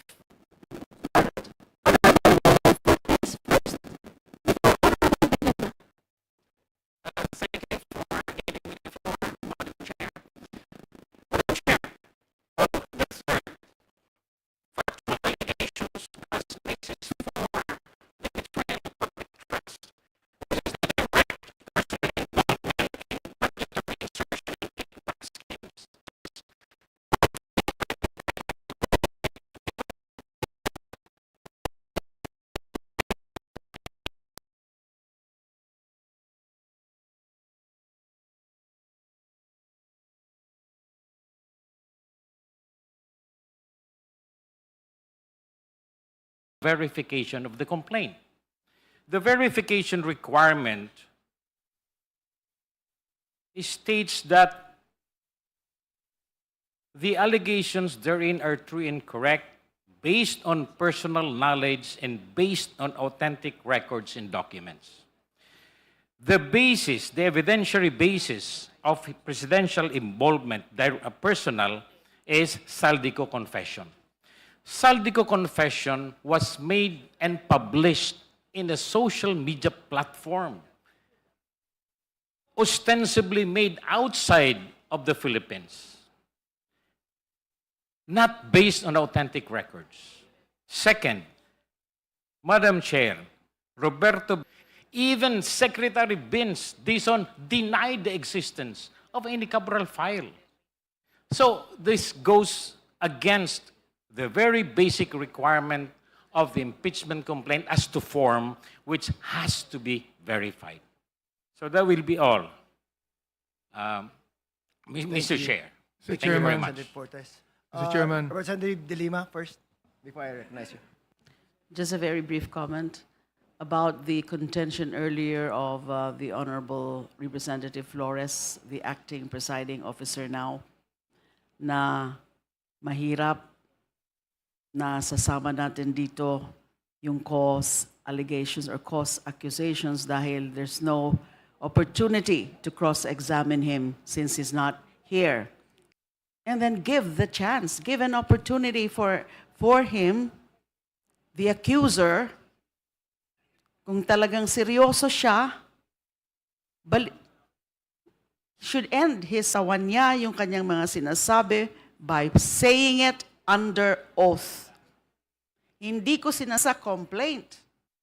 Yes, Mr. Chair, I just would like to, I do not agree with the decision of the Supreme Court, no, dismissing the impeachment case against Vice President Sara. But at this point in time, in this impeachment proceeding against PBBM, I would like to agree with the statement of Justice Marvin Leonen. And I would like to quote what he said. He said, impeachment should never be abused to maintain the hegemonic dominance of greed by shaming those who occupy high government positions into preventing them into doing what they were sworn to do.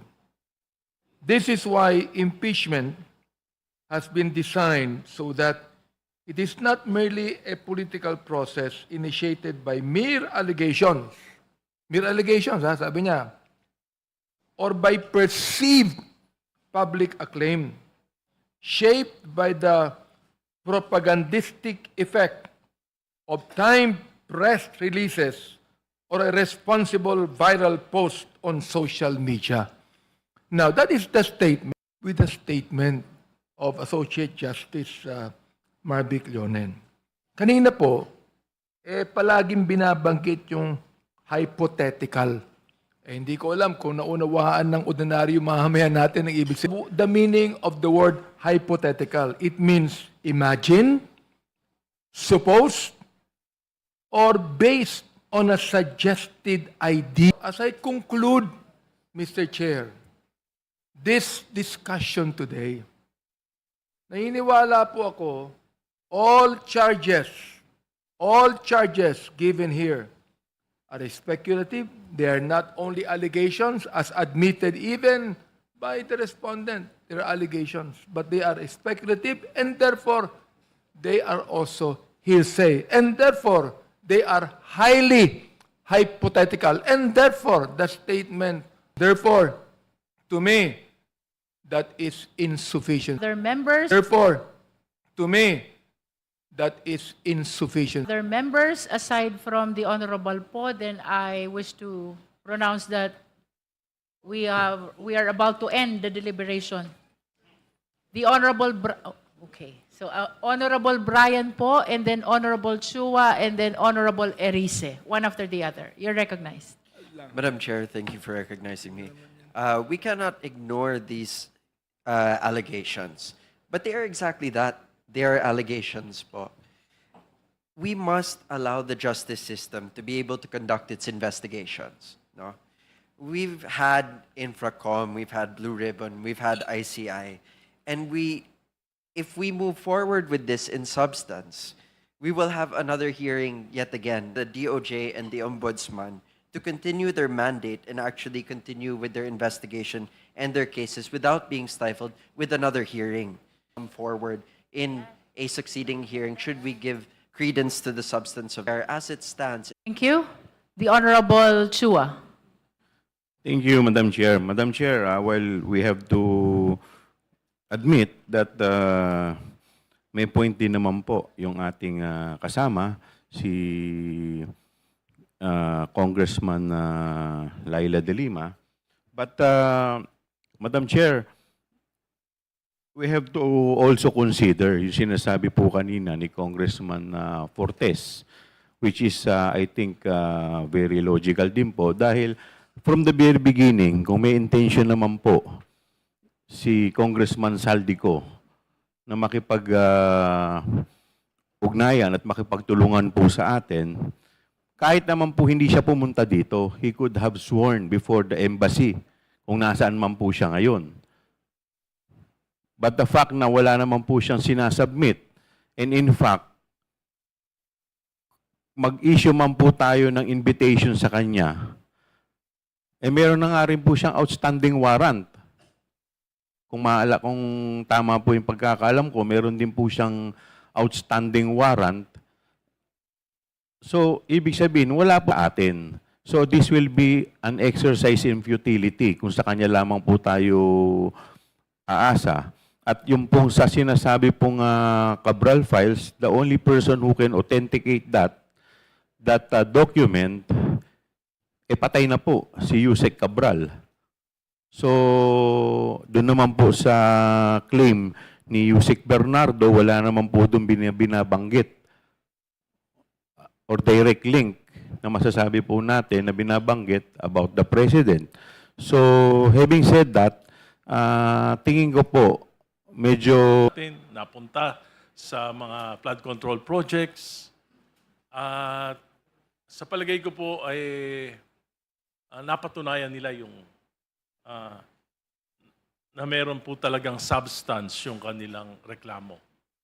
Yung usapin po ng substance ay kasama po sa regulations, sa rules and regulations natin. Yung parameters po ng determination ng substance ay maliwanag ayon sa ating rules. At ayoko po sana mangyari, pero kung basta na lang po natin babaliwalain yung substance nito, maaari na naman pong makarating ito sa Korte Suprema. Maaari pong makarating muli ito sa Korte Suprema sapagkat ito po ay ang batayan dito ay yung nakasunod ba ang committee na ito sa rules and regulations ng impeachment process. Salamat po. Thank you, Honorable Erice. While we value the significance of the statement, which sounds like a closing statement, we wish to remind the members of the Justice Committee that we are on the deliberation of the third offense, that is direct personal involvement in budgetary insertions and kickback schemes. Now we recognize the Honorable Rodriguez. Thank you, Madam Chair. The third act of betrayal of public trust is stated on page 27, involvement in budgetary insertions and kickback schemes. Madam Chair, if you look at the particulars, there are three evidentiary streams that they have said, which is part of the testimony.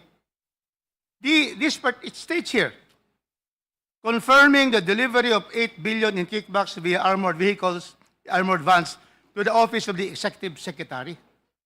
There is no statement here that is delivered to the President because they are alleging in their charge that it should be, there is a direct personal involvement in kickback schemes. So therefore, the second ground has no basis. We cannot connect. There is no connection. Delivery or this one has no leg to stand on. Now, we go now to the only nature to me that recites some facts of direct involvement. What is this? Direction of Saldico to direct the President or directly to have the 100 billion insertion, and then the personal delivery of 1 billion. Madam Chair, the problem with this sole evidence, according to them, to link the President to kickbacks and insertions, the problem with this sole, the only one that directly implicates the President, is coming from a polluted, fugitive source, not under oath. And any document that is not under oath, not before a notary, not before the Philippine Embassy, it cannot be a source of, especially of this complaint against the President. Because it is a video statement, not under oath. And the person is extraterritorial. He's not in the territory of the Philippines. So therefore, Madam Chairman, the Saldico confession, the sole evidentiary stream that they stated, which says that the President in the pleadings for a complaint for impeachment. It cannot be. For those reasons I have stated. It is hearsay, it is nothing, it is absolutely a waste of a statement, and his video is a scrap of video. Now, we go now to the statement of the cover-up, resignations without... They are saying that why were they not investigative prosecution? That will go there. It is something premature for them to state. So this cover-up has no basis. D, the President Public Admissions and Evasion. In fact, the SONA already said, mahiya naman kayo. Because of these flood control issues, and then later on, factors cornering so much of the budget. So the admission, the President, he was the one who exposed all of this. And then here we go, the last one. The legal standard. Okay, let's go to the legal standard. Madam Chair, under the law, according to the complaint, a superior officer can be held criminally liable for the acts of subordinates because there's no such thing as command responsibility. It has to be some personal culpability. If these three, according to them, and she's correct, based on the Supreme Court cases, what are these? One, the President had effective control over the subordinates. Correct. Number one is right. Number right. To support the next one, he knew or should have known the subordinates' unlawful acts. What is the statement? That he knew. What is the recital of fact here? That he knew the subordinates' unlawful acts. Nothing. And then the conjunction and. In other words, 1 to 3 should be and, not or. So therefore, and the third one, he failed. Marcos failed to prevent or punish these acts. Where is the statement of facts that he failed to prevent or punish this act, which has nothing to do at all? And so therefore, Madam Chair, the legal standard of command responsibility and personal culpability does not exist for the Madam Chair. The legal standard of command responsibility and personal culpability does not exist for the failure of the two other requirements. Now we have the legal conclusion. Once again, we cannot discuss this because they cannot have a legal conclusion. Therefore, Madam Chairman, clearly, the third charge is likewise insufficient in substance. Thank you, Madam Chair. Thank you, Honorable Rodriguez. Next is the Honorable Janice Digamo. And then the Honorable Vice Chair Dumogan. Did you raise your hand, Kong? Madam Chair, after hearing everyone and going over the MASA grounds, the third ground, I would like to recognize our legal luminaries like Ma'am Laila, Attorney Jokno. But hearing what Kong Rufus also have said, I believe that the third ground was relied so much on media reports, raise corruption concerns. However, it failed to show direct presidential acts with proof. Kaya sa paningin ko po, it is insufficient in substance. Thank you po. The Honorable Vice Chair Dumogan.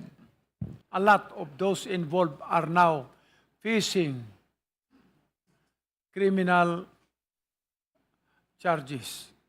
Himself from the said corruption. That is not fair. And considering all those that had been said, unfortunately, even on the third that will justify the filing of an impeachment against the President. Substance. Hearing none. The Chair declares our deliberation on the sufficiency in substance of Masa et al. Impeachment complaint terminated. Terminated. Point of voting. Be voting on the be reminded.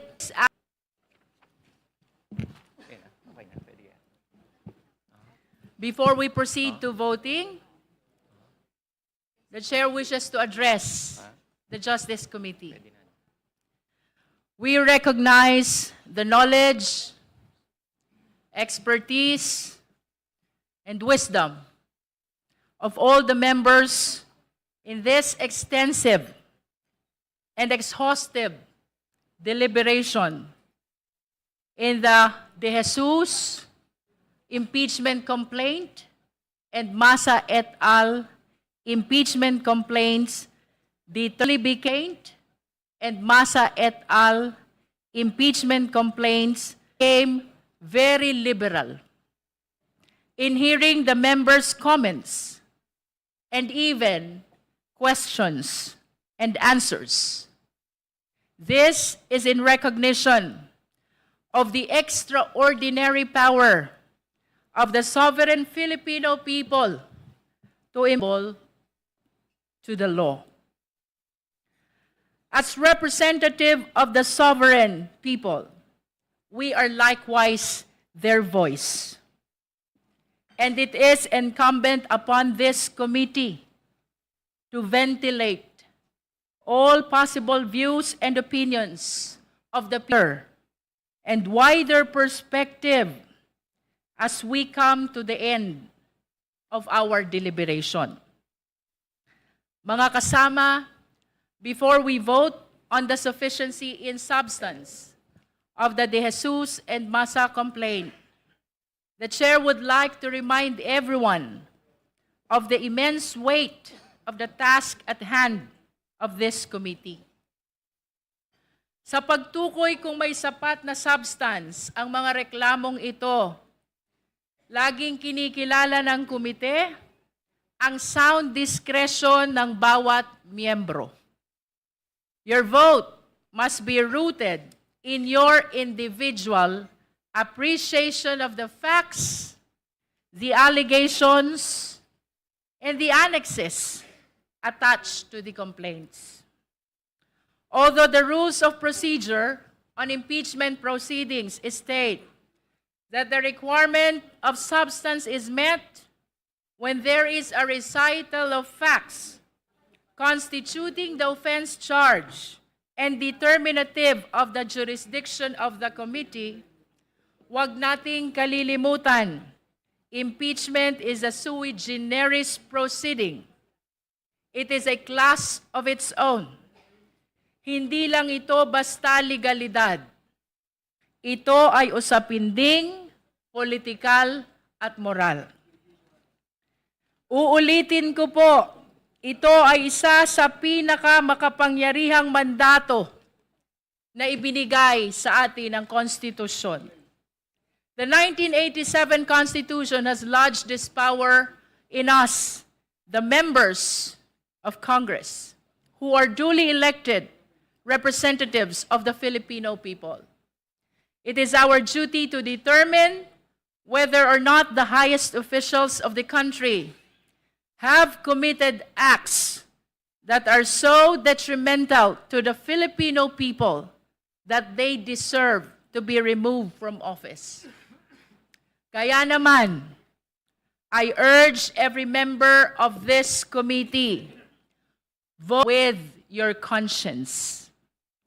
Isipin natin ang kapakanan at kinabukasan ng bawat Pilipino.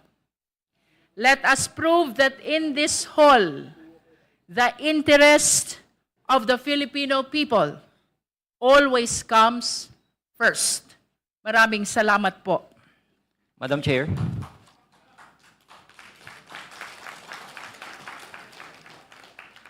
Madam Chair. Madam Chair. The Honorable Nisa is recognized. Before we vote on the De Jesus complaint, I would like to have a manifestation. We recognize the Honorable Nisay for the purpose of his manifestation. Point of order, Madam Chair. What is the point of order of the Honorable I'd like Abante? to ask, what is the purpose of the manifestation when he already spoke a lot of things? Let us be during the reminded time? that the Honorable Nisay is the endorser of the De Jesus complaint. I do So realize that, Madam Chair. the committee would like to accord. I just would like to ask, what is the purpose of this manifestation? What Would you is like the to purpose? answer the question of the Honorable Abante? To explain the arguments. And the Madam closing Chair, that has statement. been so And the closing explained. statement, reiterate, hindi pa po ito trial on the truth. Ulitin ko po ang relevant portion, Section 5 ng Rule 3 ng ating House Rules.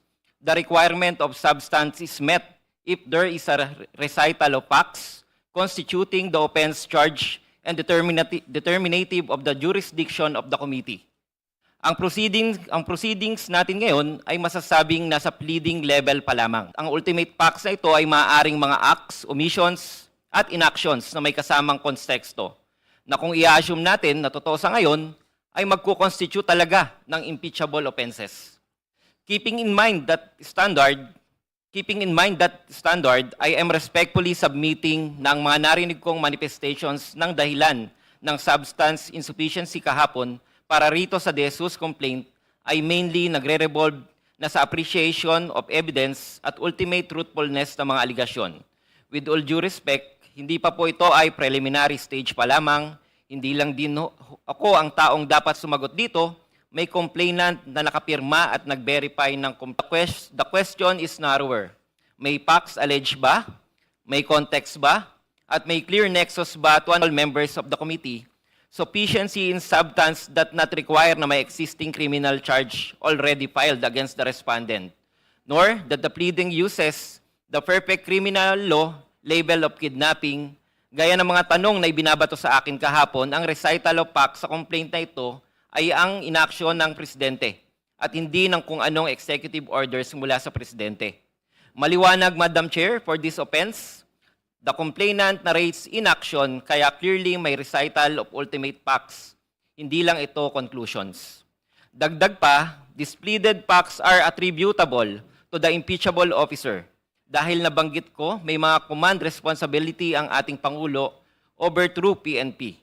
At assuming that these pleaded facts are true, then the allegation may constitute the culpable violation of the Constitution. Sa ikalawang argumento, napansin ko ho na ang mga tanong na ibinabato sa akin muli ay nagdedelve sa katotohanan o merito ng mga alugasyon. Inuulit ko po, ang tinutukoy na recital of facts ay ang inaksyon ng Pangulo na nagbibigay ng malinaw at maayos na kasagutan sa aligasyon ng paggamit If I umano. may interrupt the Honorable Nisay, kindly shorten your closing statement. Efficiency in substance of the De Jesus complaint. Kindly shorten your closing statement. With all due respect, ito ay depensa na ng respondent at hindi ng mga members of the committee. Hindi pa po ito ang tamang panahon upang atakihin o pabulaanan ng recital of facts sapagkat inuulit ko, tayo ay nasa preliminary stage pa lamang ng proseso. Dagdag pa rito ang simpleng drug testing, particular na rin ang hair follicle drug test na matagal nang pinananawagan ng sambayanan ay nananas na pinuno ng bansa ay magsisilbing ehemplo lalo na bilang lingkod bayan, ang ganitong panawagan sana ay madaling tugunan upang alisin ang alinlangan at mapanatili ang tiwala ng publiko. Maliwanag, Madam Chair, for this argument, the complaint narrates another inaction which almost amounts to admission na mayroong naging illegal drug use ang Pangulo. Clearly, mayroong recital of ultimate facts, hindi lang ulit ito conclusions, at assuming that this is true, then the allegation may constitute betrayal of public trust na isa sa mga impeachable grounds. Sa ikatlong argumento naman, with all due respect, the absence of mandatory legal duty does not automatically erase an allegation from the realm betrayal of public trust.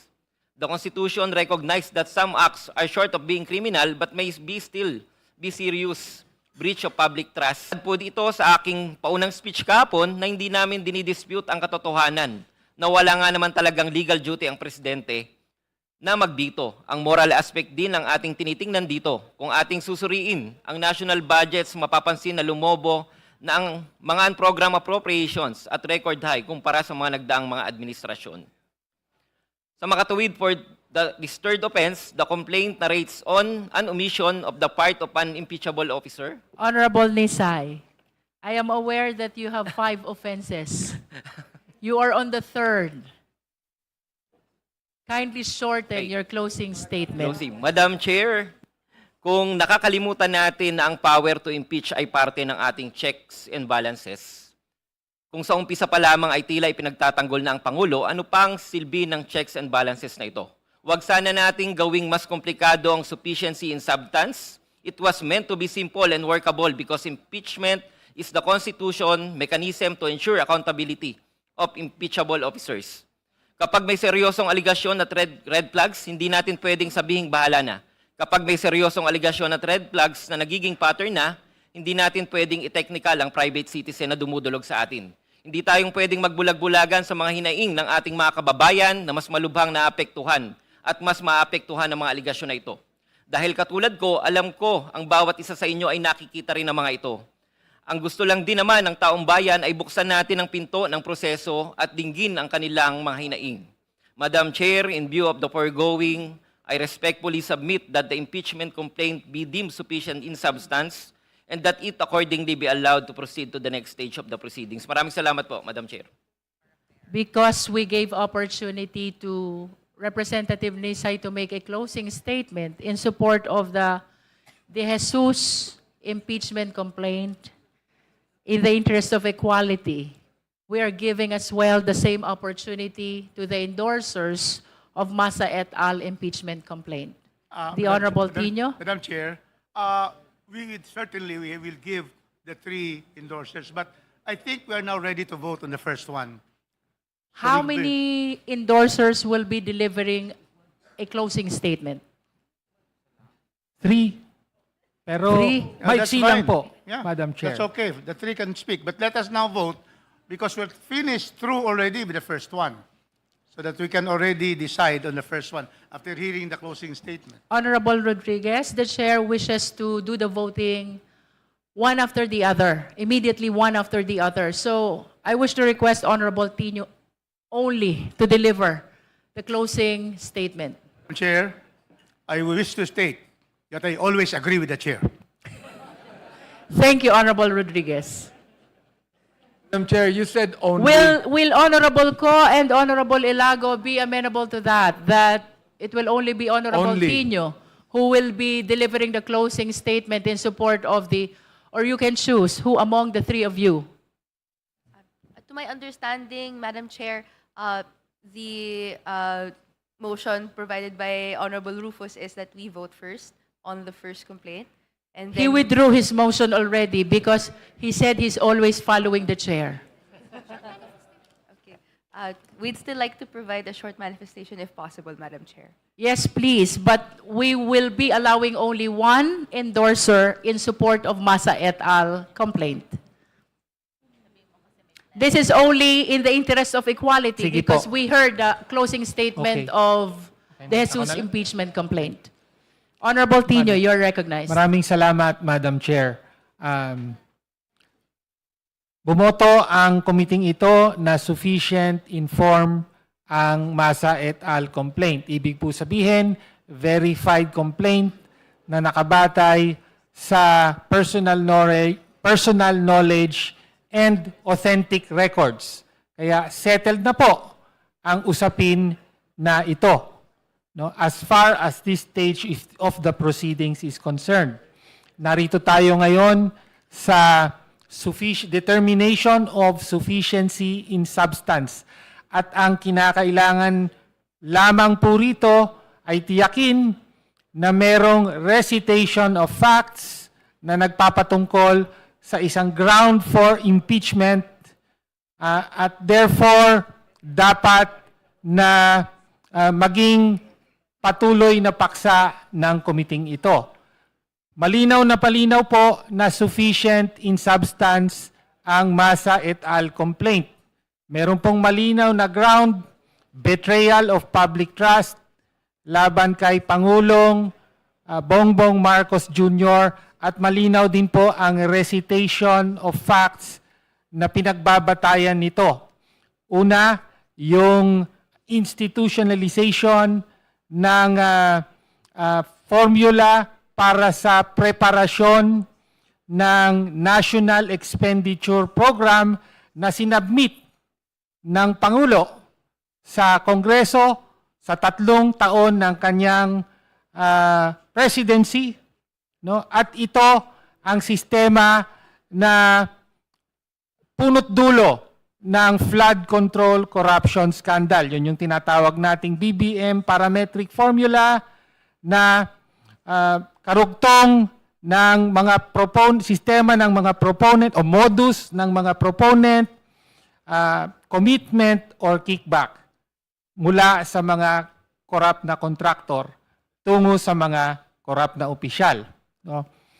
Pangalawa, sinabi dito as a relation of facts na inabuso ng Pangulo ang kanyang discretion sa paggastos ng budget, particular sa unprogrammed appropriations. Kung ang una ay sa preparasyon, ang pangalawa ay sa implementasyon o paggastos ng budget.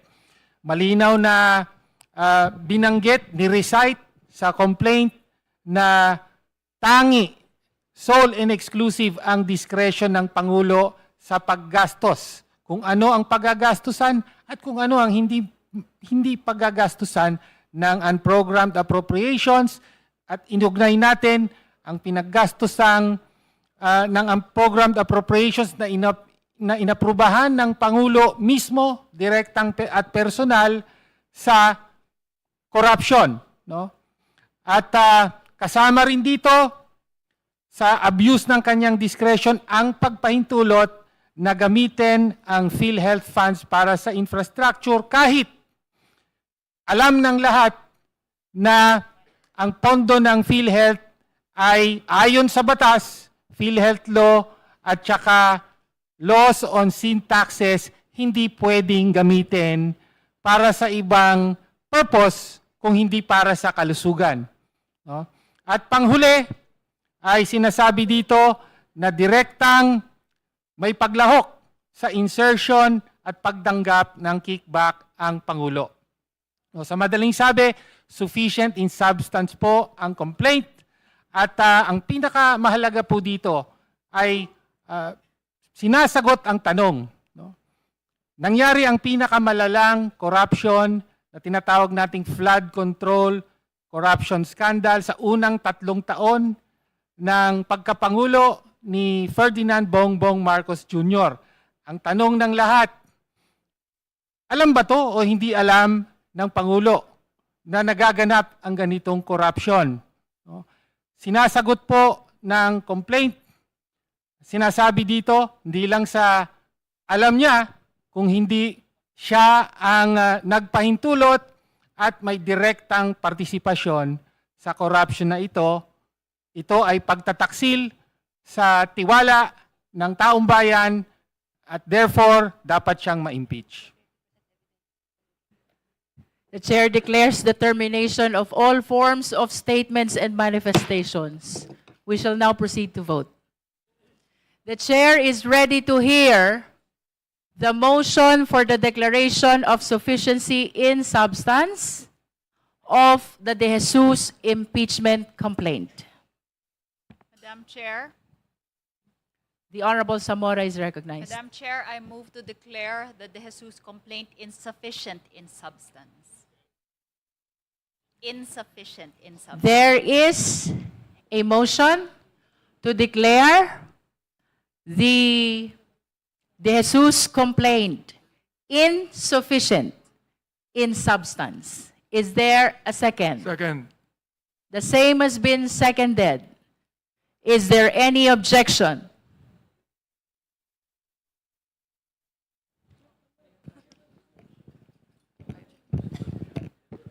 May I ask, Honorable Nisay, if you are a member? Yeah, member. I'm a member. Are you a member of the Justice Committee? Ex officio member. Deputy Okay. minority. As an ex-member, then he has the right to vote. And I even to raise a motion. I object, Madam Chair. There is a motion to declare the De Jesus impeachment complaint insufficient in substance. The same has been objected to. We therefore divide the House. Again, the motion is hand.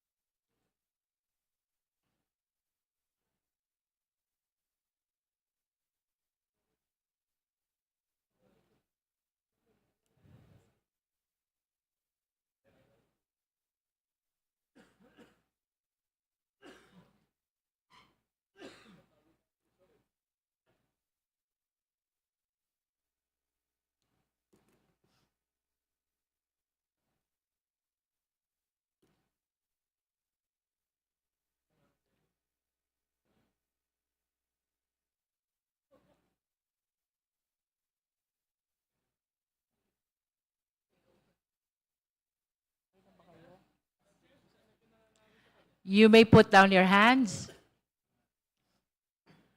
Those who are not in favor of the motion, please raise your right hand. You may put down your hand. Those who abstain, please raise your right hand.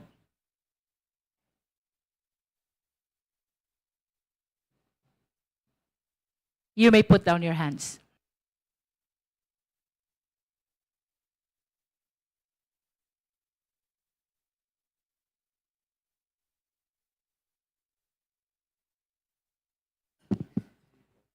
With a vote of 42 in favor of the motion, 1 against the motion, and 3 Abstain?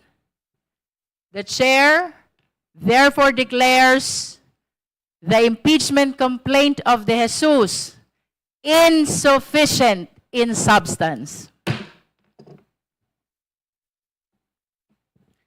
At this juncture, the chair is ready to hear the motion for the declaration of sufficiency in substance of Masa et al. Impeachment Madam complaint. Chair. The Honorable Erice is recognized. Madam Chair, I move that we declare the Masa complaint as sufficient in substance. So move, Madam Chair. There is a motion to declare the Masa et al. Impeachment complaint sufficient in substance. Is there any second? Second the Who motion, Madam seconded? Chair.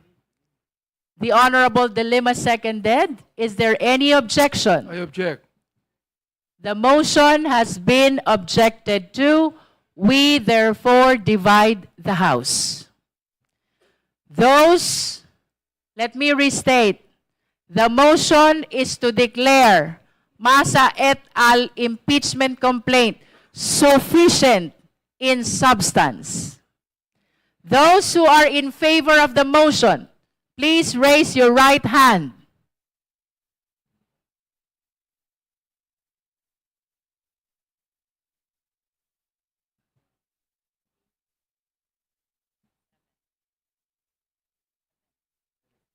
You may put down your hands. Those who are not in favor of the motion, please raise your right hand.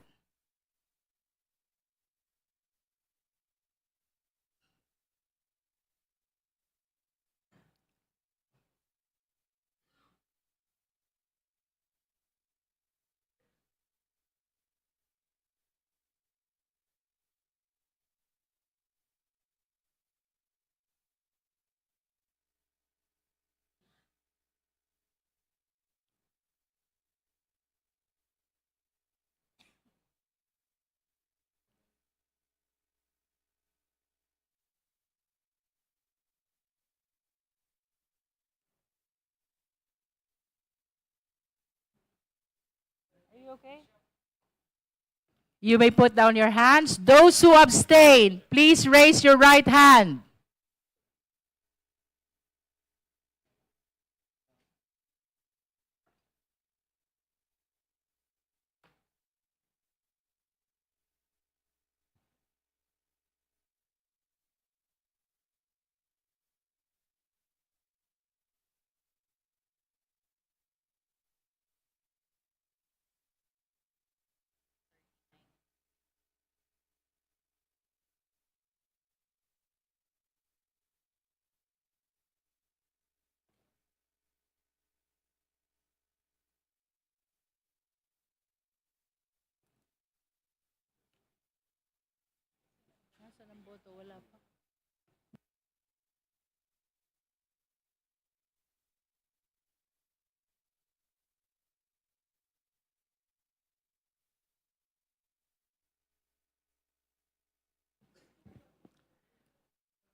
With vote in favor of the motion, 7, and those against the motion, 39, with 0 abstention. The chair declares the Masa et al. Impeachment complaint insufficient in substance.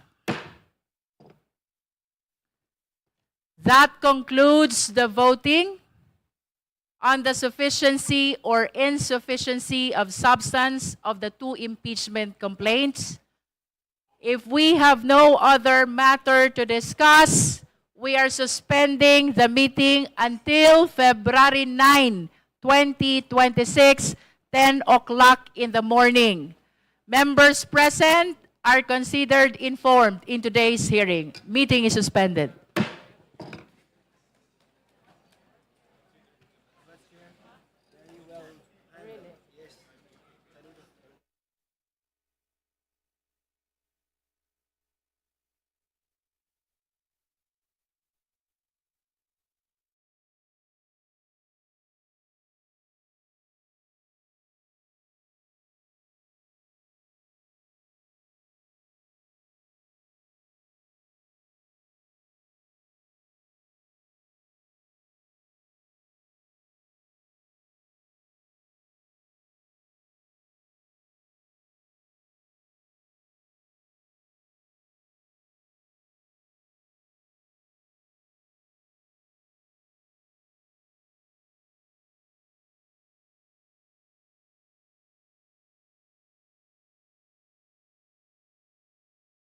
How good a knight are you, Sir Duncan the Tall? Who will stand and fight with me?